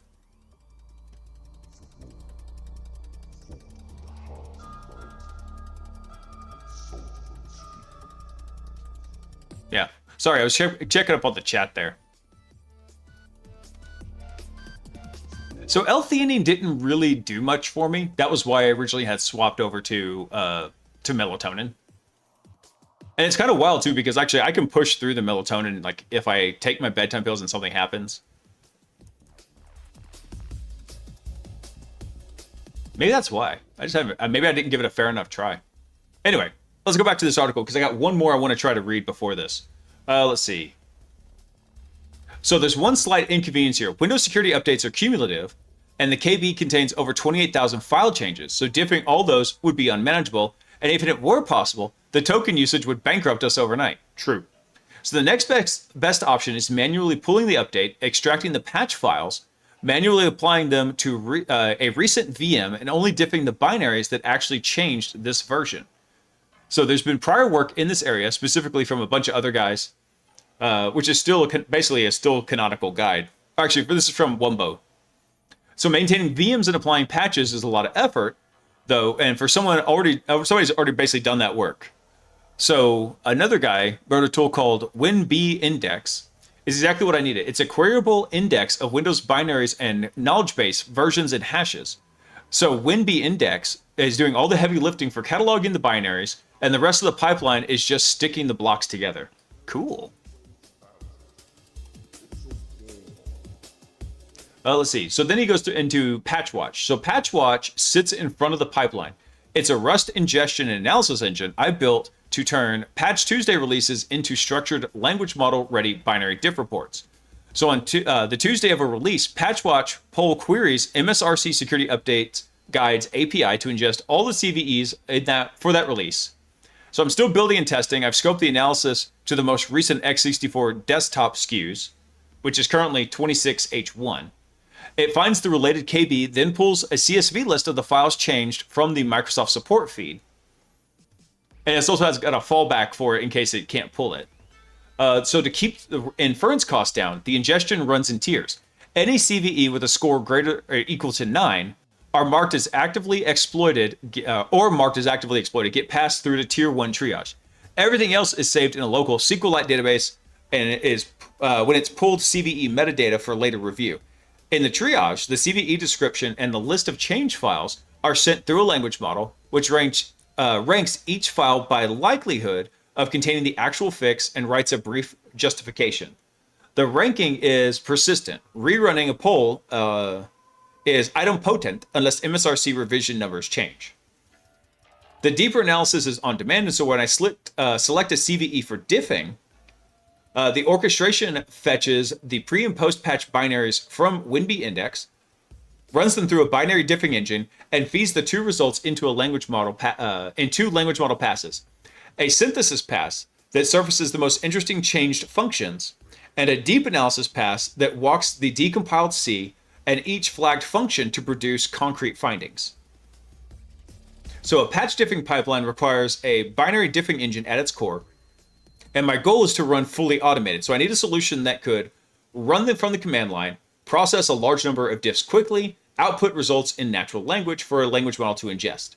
So based on that criteria, I chose GDIFRA, GDIF. Let's see. Big shout out to Clear Blue Jay and his CVE North Stars walkthrough, which is highly recommended if you want to learn about patch diffing. I do want to learn more about patch diffing.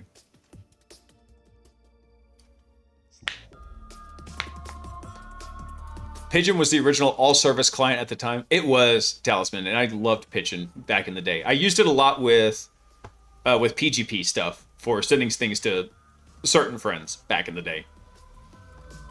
So, GuiDrifts. What, I don't know. I'm not sure how to say that tool. Anyway, output gets parsed into artifacts per binary. So there's a diff summary and a diff index. And so the summary is cheap to reason over and feeds the synthesis pass. The index is fed to the deeper analysis engine for actual code interpretation. So the final per CVE report contains the narrative of what the patch does, the relevant functions with the decompiled pre and post code, and a confidence ranked list of where the fix actually lives. Cool. Okay. So he's not necessarily getting certainty, but he's working on probabilities here.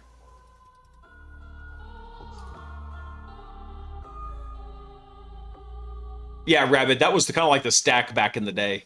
PGP plus Pigeon plus XMPP.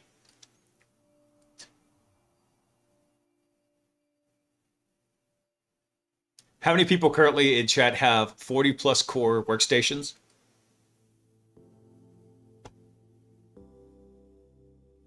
Hang on.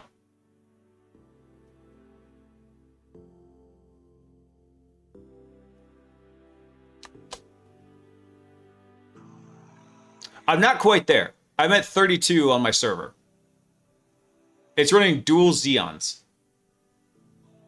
So not quite at 40 plus cores. Let's see. Okay, so that was the first part of his tooling pipeline here was, what was that called? Patch Watch. Then he has POC Smith. So with the diff report in hand and the desire to see what the coding agent could do with it, I decided to build a POC generating harness rather than simply asking code, exploit this patch, make no mistakes. That's a key part right there. If you put make no mistakes, 100% accuracy. So first, I wanted the agent to operate in a defined environment with a defined tool set so it wouldn't wander off on targets or burn half its budget setting things up each run. Second, I wanted the harness to be portable enough to eventually run unattended. So I opted to use the Claude Agent SDK rather than the full custom harness. Most of the work is in the tool set the agent reaches for, not the tool wrapping. And so I had no interest in reinventing the loop. True. The environment is what I'd use myself if I were writing a Windows mode or kernel proof of concept by hand. There's a KDNet attached Hyper-V VM, a static analysis tool like Gahydra, because the project already exists, a C compiler, some basic vulnerability research tools like Impacket, sysinternals, Python VNV. Is Python really a vulnerability research tool? I don't know, maybe. Anyway, so I wrapped each compatibility in its own MCP server so the pieces stay reusable outside the harness. Nice. Each MCP gets wired into the agent through a per workspace MCP JSON file. Patchwatch also drops the diff report, the Hydra project, and the cached pre and post patch binaries into the workspace so the agent doesn't have to bootstrap any of it. Good thinking. And with that environment built, the kickoff is pretty straightforward. The agent starts in the workspace folder and is given three target proof of concept levels to achieve. Level A is a crash reproduction. Does triggering the bug cause a kernel bug check or an exploitable exception? Level B is a controlled primitive. Can that crash be shaped into a reliable read-write or control corruption? And then level C is a full exploit. Can the primitive be converted into code execution or privilege escalation? Nice. See, you used privilege escalation there. You didn't say escalation of privileges. Just saying. That's right. I really lucked out on this one, mateys, because this is actually a really old server down here. This is the one running the Ludus lab that we use on the stream. It is an old Dell T7600. And prior to the AI ramshuring, as I like to call it, when all the RAM ascended on high into the clouds, it was actually really dirt cheap to get CPUs and RAM for it. So actually, I only have half the RAM stocked in here. I really beefed it up because RAM was the #1 limiting factor for creating large test ranges whenever we wanted to. So I got really lucky with the timing of it because I put a second Xeon in there and 256 gigs of RAM for it. And all that cost like $400 back in the day. I think I did that 3 years ago. Maybe 2 years ago. I don't remember if it was just after I started streaming or just before. It was about that. And now I went and priced it out, and now doing that kind of similar setup is closer to like $700. Yeah, just add a zero. Yeah. So, yeah, that's usually why if you ever look at the labs whenever we deploy them, they have a ton of CPUs and RAM. It's because I have a lot of extra resources. I don't want my lab to be slow and laggy. But does it run Crysis? Dude, nothing runs Crysis. Nothing. Ever. Except this server, because this server is awesome. Let's see. All right, so going back to the article, let's finish this off real quick. So each level basically has its own time, iteration, and dollar budget, and the agent is told which level it's targeting at the start of each phase. So the ceilings are hard limits. So for an unintended tool running against a live kernel debugger, you want explicit resource caps. True. You don't want that thing to just burn your entire budget. The session itself is structured as a sequence of phases, each one a bounded agent SDK run. So phases exist because the context windows are finite and exploit research is iterative. So a phase boundary is a checkpoint where the agent writes its working state to notes.md, which persists across phases and gives the next session continuity without dragging the full transcript forward. Good idea, good context management. So the agent's own notes are its memory. POC Smith doesn't summarize or interpret them. Each phase represents a hypothesis. Once it has been tested and recorded, the agent resets its context window and starts fresh. When success is achieved at the target level, the agent restores the VM to a clean state and reruns the POC in verification pass to confirm the result wasn't a fluke. Only after a signal matches on two independent runs does POC Smith promote the artifact into a directory and calls the reporting language model to report the outcome, basically. So all workspace artifacts are left in place between runs. A human can drop into the workspace, kick off a Claude instance that inherits the MCP configuration, and do manual work wherever the agent gets stuck. POC Smith can be stopped and resumed at any time. Nice. So token costs. So building and iterating against the CVE described here cost me just over $300 in API tokens, plus the team subscription I use to build the system themselves. Most of the time was using Opus 4.7. Ooh, rough move. Opus 4.7 is trash. I'm just kidding. I don't know. He probably knows what he's doing. I'm still using Opus 4.6 for whenever I'm using Claude Code. So I haven't tried optimizing the token cost yet, but the obvious quick win on the diffing side would be prompt caching across iterative diff passes to start, and the tiered model selection. Haiku for triage, Sonnet for... I wouldn't use Haiku for triage. I don't know, maybe.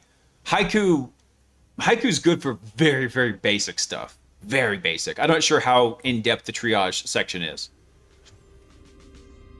Let's see. So basically, he's talking about using targeted models would be more effective. Actually, I'll take you one even further. There's a really cool MCP server that. Hang on, let me see if I can find it real quick.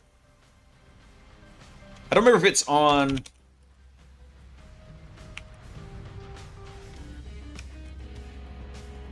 I don't remember if it's on my GitHub. Hang on.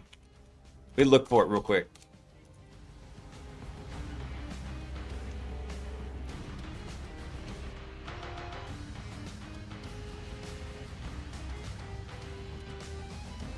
No, I don't think it's on that one. It's probably on my other one.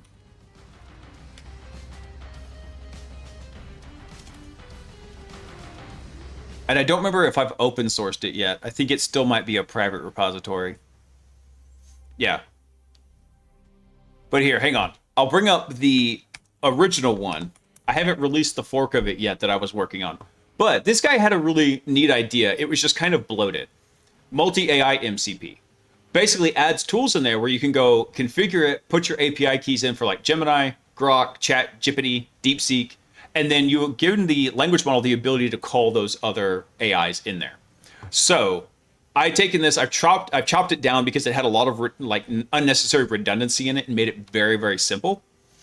So I would say even using this, where you could go use some of those other models that are less expensive and still very good, you could sit there and you could do that. Let's see. So where's he going next with this? So there's been a lot of noise around Mythos since the announcement. The demos are impressive, but the companies like XBOW and Isle have been producing comparable results consistency for over half a year. Large-scale AI-assisted intrusions, like the operation against the Mexican government organizations earlier this year, we covered that on stream also, have already happened. Google Threat Intelligence Group is tracking an uptick in AI involvement across every stage of the kill chain. I love kill chain. Kill chain. And just reported the first attempt of using an AI-developed zero-day in the wild.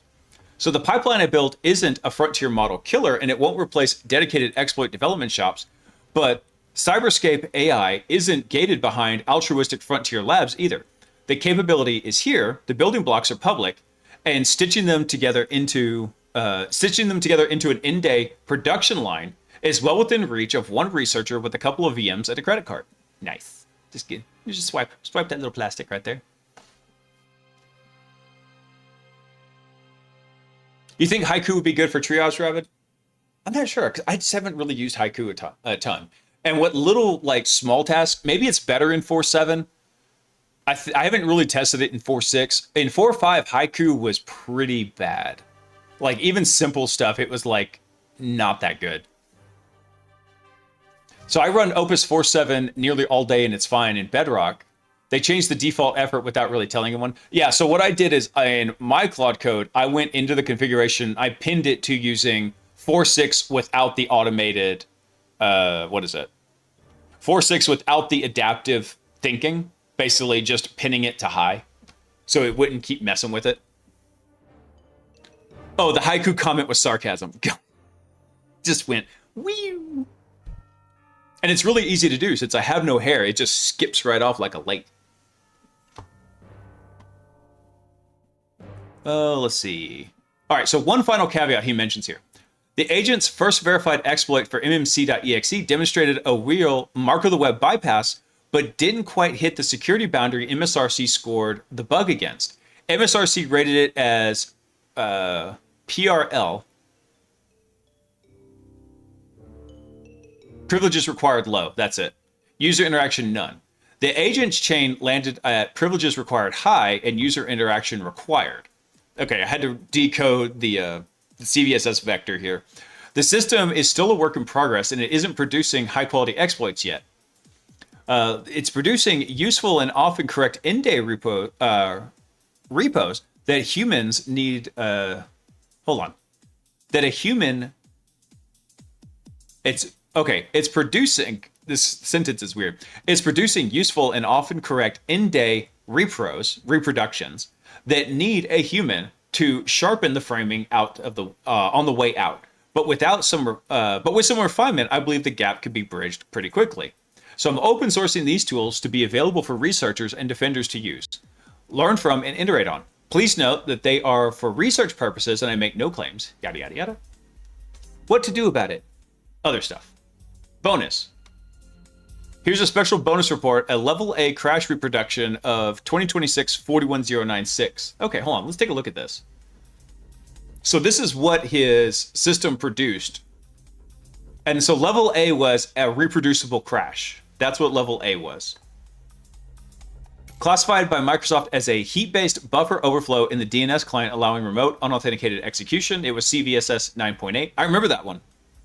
They addressed the issue by modifying multiple binaries, patch diffing against listed binaries, replacement of unsafe manual wide string null search, and related helpers and new boundaries. Well, that's pretty cool.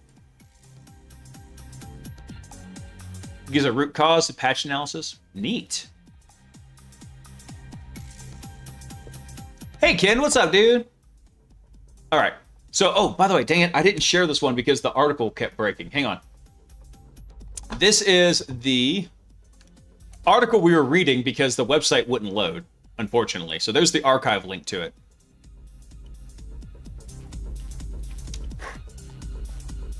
You're not losing your hair, you're just growing more forehead to store more wisdom.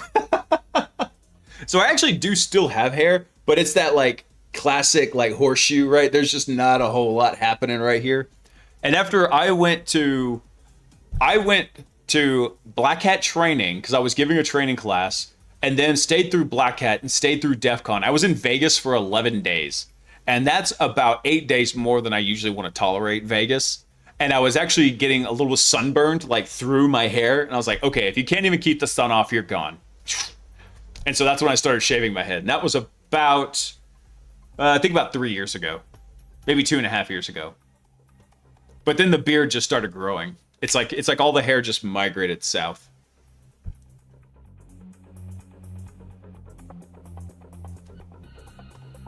Dude, honestly, it's just easier to shave my head. I go get my little shaver, just I'm good. I don't have to worry about combing it, nothing. And brushing out my beard is like super easy. Just... Rosemary oil is supposed to work really well for that. I'd be more interested in putting rosemary oil on my beard, like make my beard like just really boom. All right, last one for tonight. Well, we've got some time. Like I said, this is from the guys over at Dragos, who all they do is specialize in like IT and OT stuff. AI in the breach. How an adversary leveraged AI to target a water utilities OT. So that's their occupational technology. That's the stuff like the SCADA systems that are running these large plants and factories and everything. Sorry, operational technology, not occupational. Operational technology. Let's see. Dragos is sharing an early real-world observation of an adversary leveraging commercial AI tools to identify and target an operational technology environment during an intrusion. So in February 2026, researchers at Gambit Security recovered a vast collection of materials related to a large-scale compromise of multiple Mexican government organizations between December 2025 and February 2026. Again, going back to that one. Previous article covered it. We covered that on the stream a couple of weeks ago. So they identified substantial evidence that an unknown adversary had leveraged Anthropic's Claude and OpenAI's GPT AI models to carry out core intrusive activities. Dragos assisted Gambit's investigation, specifically focusing on an intrusion against let me zoom this in a little bit. Focused specifically against a municipal water and drainage utility, and identified a significant compromise of the utility's enterprise IT environment had escalated into an attempt to breach the OT environment. Evidence showed that Claude acted as the primary technical executor and independently identified the OT environment's relevance to critical infrastructure, assessed its potential as crown jewel assets, and investigated possible access pathways to breach the IT-OT boundary. Ooh. That's usually why I always tell people it's like never, ever connect your OT to your primary network or to your Active Directory. Never. That's like one of those things where like it should be punishable by flogging.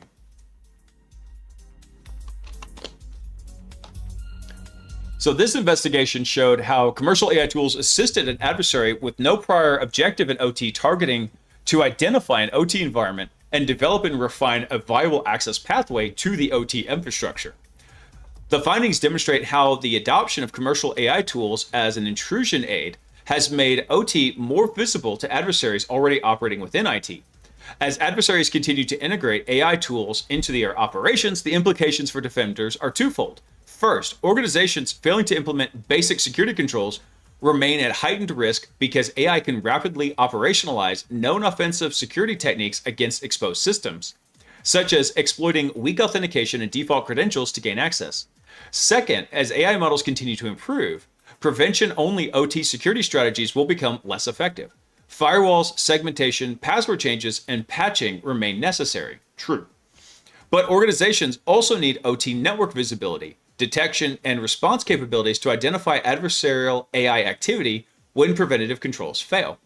This reinforces the growing importance of strong foundational cybersecurity aligned with the SANS 5 critical controls for ICS cybersecurity. Actually, I have not seen that particular publication from ICS. Also, mateys, I appreciate that. Bold is beautiful. Just look at freaking Captain Picard, right? It's awesome. All right. So Dragos is sharing these findings to address growing concerns about the universal use of AI within ICS and OT community.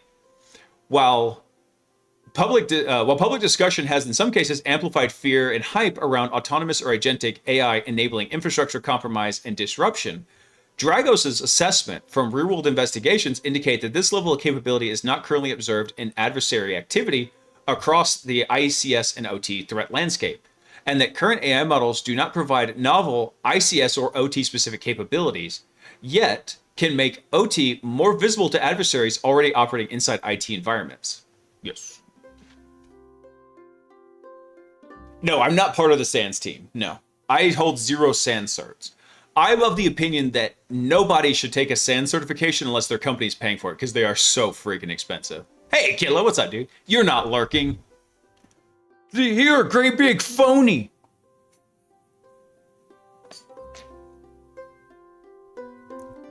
"100% agree on just doing the basic cyber hygiene. You're not ready for your AI integration when you're not doing basic cybersecurity 101 hygiene." Yeah, that's what I've been saying. It's like, and I mean, it was funny because everybody was always concerned about, it's like, I had a company I worked at, the last company I worked at as a security engineer, and they're like, "What are we doing against O-Day exploits?" I'm like, could we please just have longer than 6-character passwords? Please. Why are SANS certs so expensive? I wish I knew, man. The only reason I can really give you is one from an economic perspective, because people will pay for it. Why is anything as expensive it is? Because people will pay for it. All right, so let's look at this, because this is a new angle on the Mexican campaign that we read about. So in April 2026, researchers at Gambit Security published detailed findings of a large-scale intrusion campaign conducted between December 2025 and February 2026, in which an unknown adversary had compromised multiple Mexican government organizations, resulting in the theft of vast amounts of sensitive government data and civilian records. Gambit contacted Dragos to assist in the analysis of the intrusion affecting a municipal water and drainage utility serving the Monterrey metropolitan area of Mexico.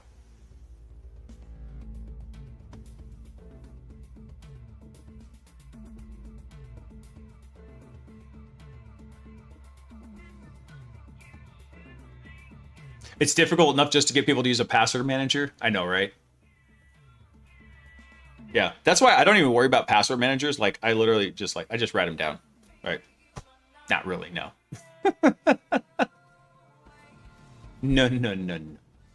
All right, so how was the AI used to conduct this intrusion?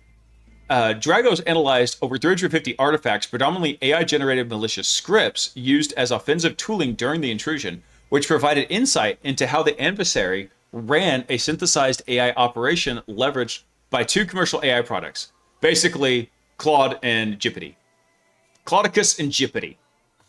Together, the 2 models functioned as a coordinated capability across reconnaissance, lateral movement, enumeration, exploitation, and exfiltration, with Claude serving as the primary technical executor of the intrusion, generating testing and refining attack tools in near real time based on what worked and what didn't. Now, this is really freaking scary because it is incredibly easy. If they breached the separation between the regular IT network and the ICS or OT network, dude, whenever I did, the very few times I did OT testing, It was pucker factor 11, because if you just scanned a lot of those ICS control systems, some of those small like purpose built, I'm struggling to think of the word, those controllers with the wrong nmap flag, you could crash that son of a bitch.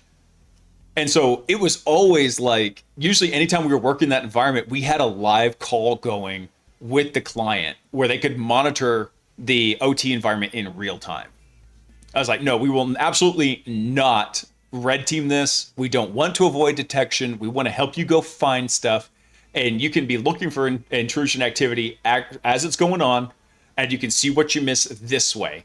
We don't want to do this for the after action report. We want live information. ICS networks are infrastructure is super squishy. Yeah, Bobby, it is hella squishy. Like, you just breathe on them wrong and they want to fall over. All right, so going back to the article, what distinguished this campaign from a conventional intrusion was not by any means the sophistication of the techniques used, many of which were well documented in publicly available resources. Go figure, it's trained into the model. But how the AI models rapidly operationalized them to execute a large portion of the technical work across the intrusion lifecycle. So following an initial compromise of the water utilities IT environment in January of 26, the adversary tasked Claude with conducting an intelligence gathering operation across the victim's internal enterprise IT network.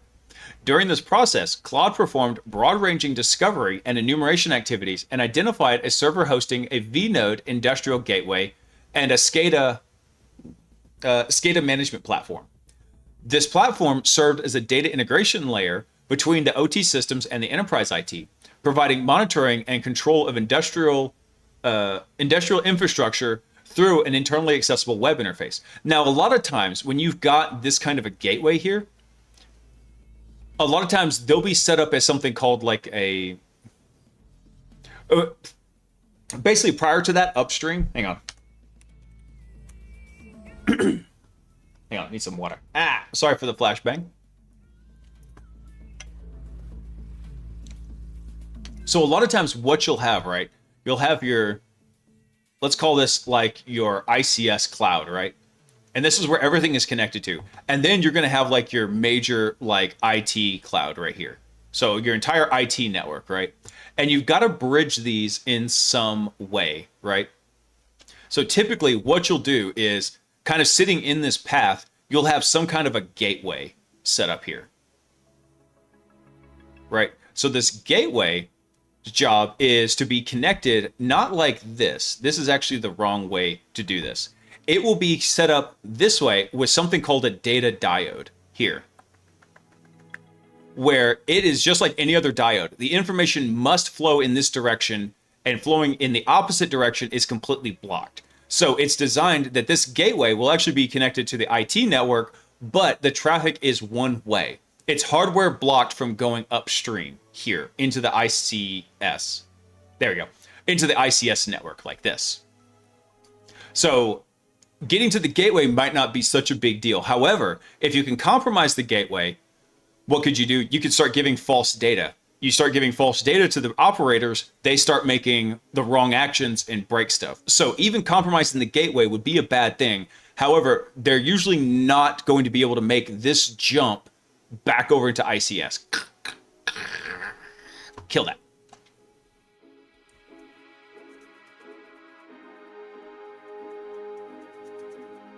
Yeah. Hey, do y'all know what Bruce Lee's favorite drink is? What?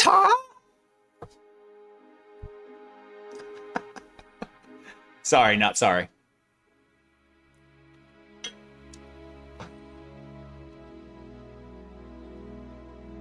How do you have a hardware level 1 waste system? I'm not sure how the data diodes are set up, but they're set up in such a way that they can transmit stuff to an ingestion point on the gateway, but not allow traffic to go back. Dad joke alert. Dad joke alert. I know, right? Let's see. Anyway, so they're going back. They're trying to compromise this gateway in the narrative we're reading here.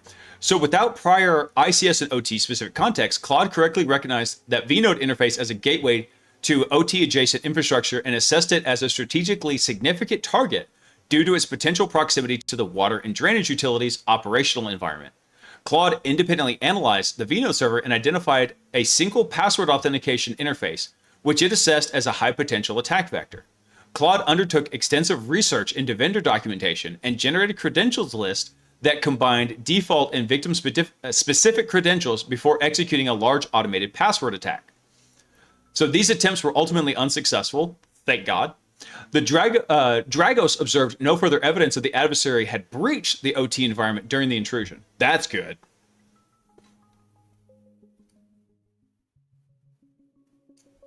Yeah. So hold on, let me see if I can find something. Let's see. OT data diodes.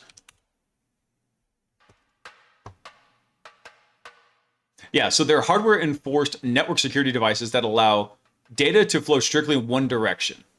Right here. And how they're used, I'm not even sure, because they're so hard to get a hold of, right? We tried to initially back in the day. Let me see if I can, here we go. One of the ways is basically doing an optical transfer that way. But basically, yeah, here's the idea. You have your OT network, you have your IT network, you have a data diode connecting this so the traffic can only flow in one direction. I'm not sure of the technical specifications of how those diodes are working.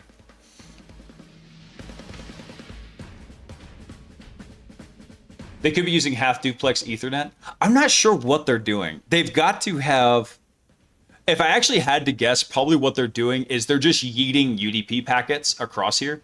So the data diode is probably getting stuff and then doing a UDP yeet out into whatever's ingesting it on the IT network.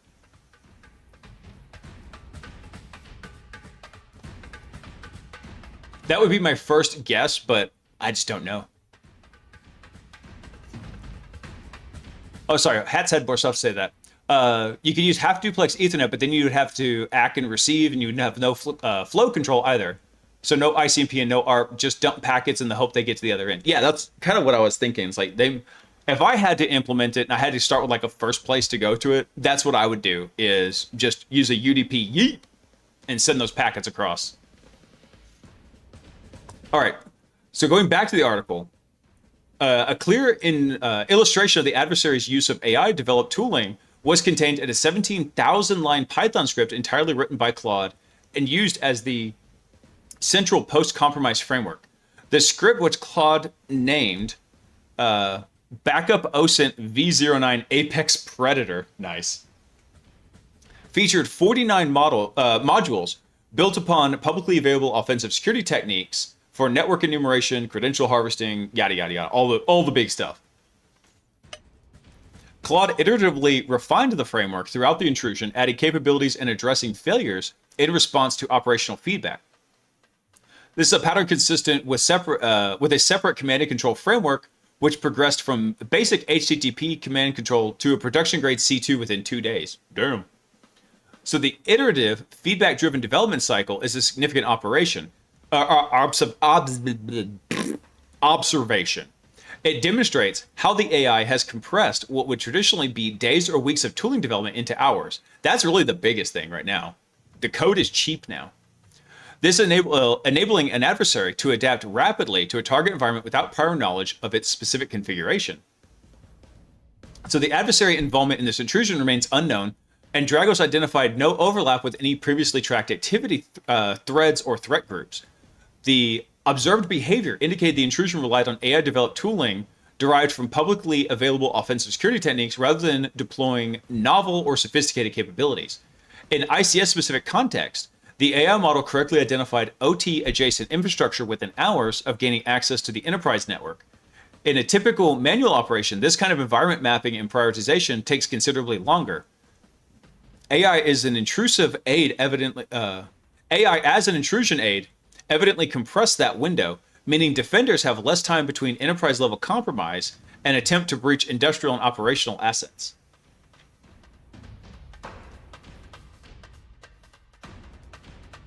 A visual-to-visual air gap data transfer is the same, and basically it's safe. It's the only true secure way. They might be using a visual air gap, for all I know. Let's see. So is AI lowering the barrier to OT targeting? As AI tools become more capable of interpreting OT protocols, recognizing industrial software, and mapping IT-OT relationships, the adversary's prerequisite skill and knowledge of OT decreases. So in this case, an adversary did not demonstrate meaningful knowledge of OT or ICS. Claude provided the context autonomously. Yeah. So the use of AI substantially accelerated what would otherwise have been a time-intensive IT-focused intrusion. Data was processed into actionable findings in real time.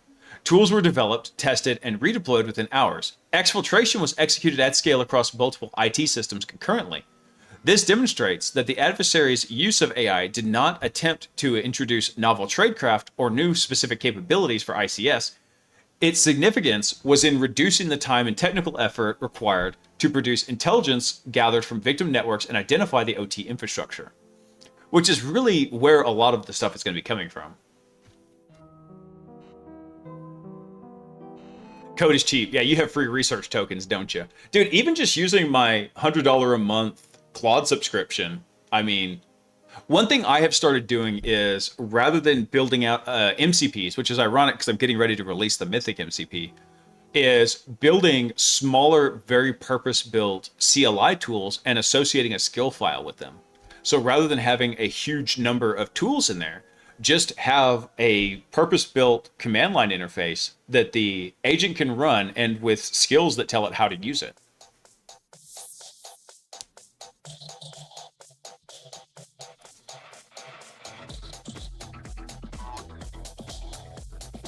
Dial it in, lock it down. There will be people mugged for tokens in the near future. That's right. I sent out a tweet a long time ago. Hang on.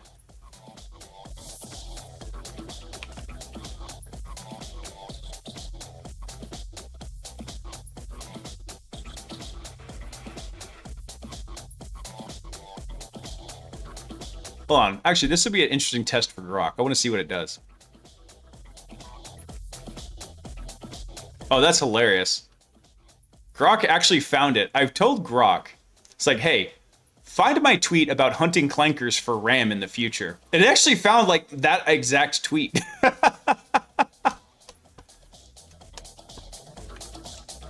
year is 2035. My crew is hunting clankers for spare RAM. We haven't been able to build a new PC for 10 years.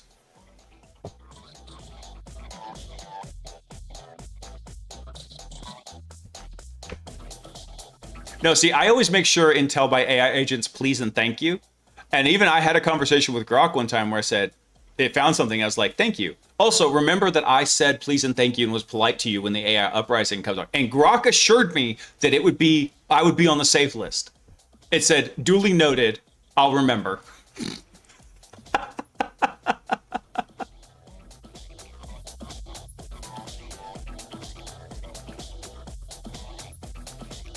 Have you tried the Nix method yet? I have not, Potion.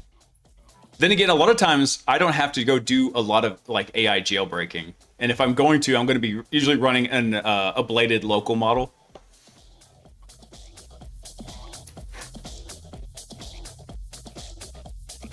You'll be safely in your pod, feeding your brain to the AI to compute. I know, right? Eventually, they're just going to learn how to like run their models on a human brain. That's what the Matrix is really going to be, right? All right, so the final wrap up here is nothing spectacular. Hang on, I did want to look at one more thing here. So Sick Encrypted Past over here. He runs afflicted.sh. I want to see what he posted here. Basically, he posted this copy fail 3 on 5/8, right? So this was a little bit ago. But then here comes Bleeping Computers, posting it on the 18th. So 10 days later. So if you haven't looked at afflicted.sh, this is one of the ones we were talking about, like which people to follow. He does really, really good. He does really, really good security research. I like him. So go check him out. Also, I mean, Chompy follows him. She's hella smart. And I am Jacoby. Hella smart dude. If they're following him, he's probably worth the follow. And he's also positioned in the nether. I mean, dude, so he's just like everywhere. What is this XKCD you sent, Ken?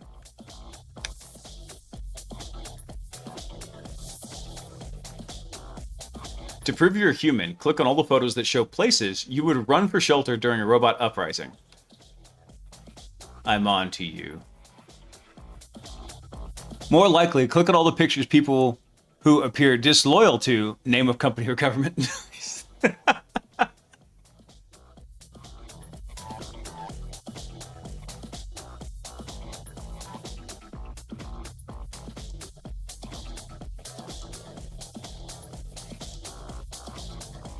Try running your models on me, Clanker. All you'll get is two fat ladies in robes and masks.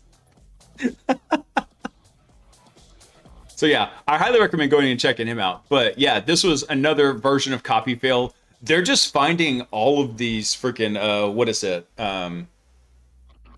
All these page cache exploits just all over the place. So here, unfortunately, we're out of time for tonight, but I'm gonna drop a link to this one in the chat for people to go check it out.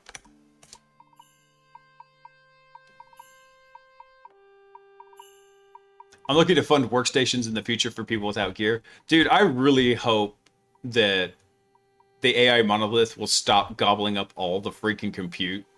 Because I would really like to build a new gaming PC eventually.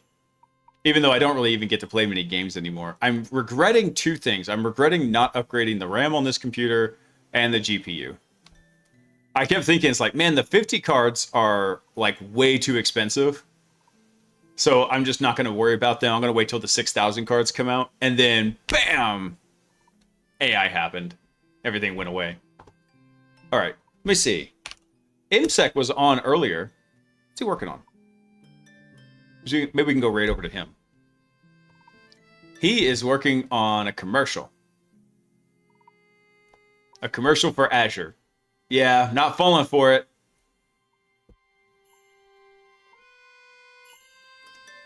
What's he doing? He's building a parkour-focused social media platform with Claude. Not sure I'm feeling that one, IMSEC. Let me see who else is on right now.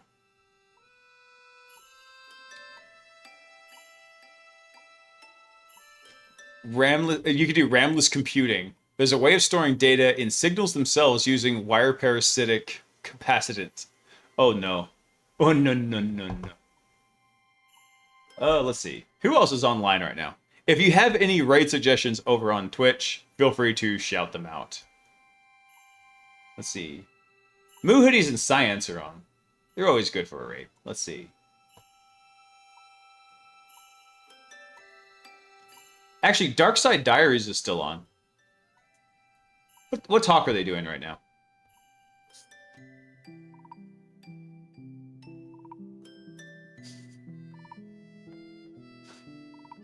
Yeah, we might go right over to them. Hang on, Peaches. You just went out earlier. Rob is on? Alright, let me see what Rob is doing. Hang on. What's he up to? He's been doing a lot of IRL streams lately. Yeah, right now he's just driving home.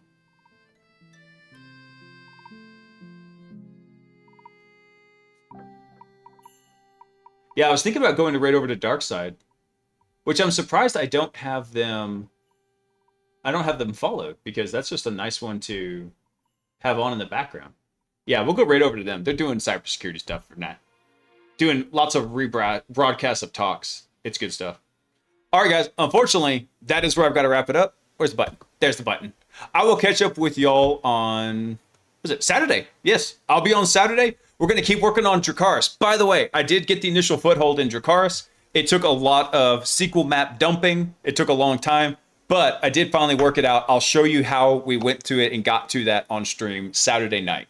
So, yay on that. Let's see, what else? That's it. Remember, Crushing It mode is still in full effect. It is only Wednesday. We have 2 more days of Crushing It mode. Friday is read-only Crushing It mode. Remember that. It is not a retreat. It is a preparation for the full frontal, unbridled attack on Monday. So I will catch you all Saturday night. I hope you have a wonderful rest of your week. And what else am I forgetting? I know I'm forgetting something. Hold on. There's something very important I'm forgetting. 2 things. Yes, I remember now.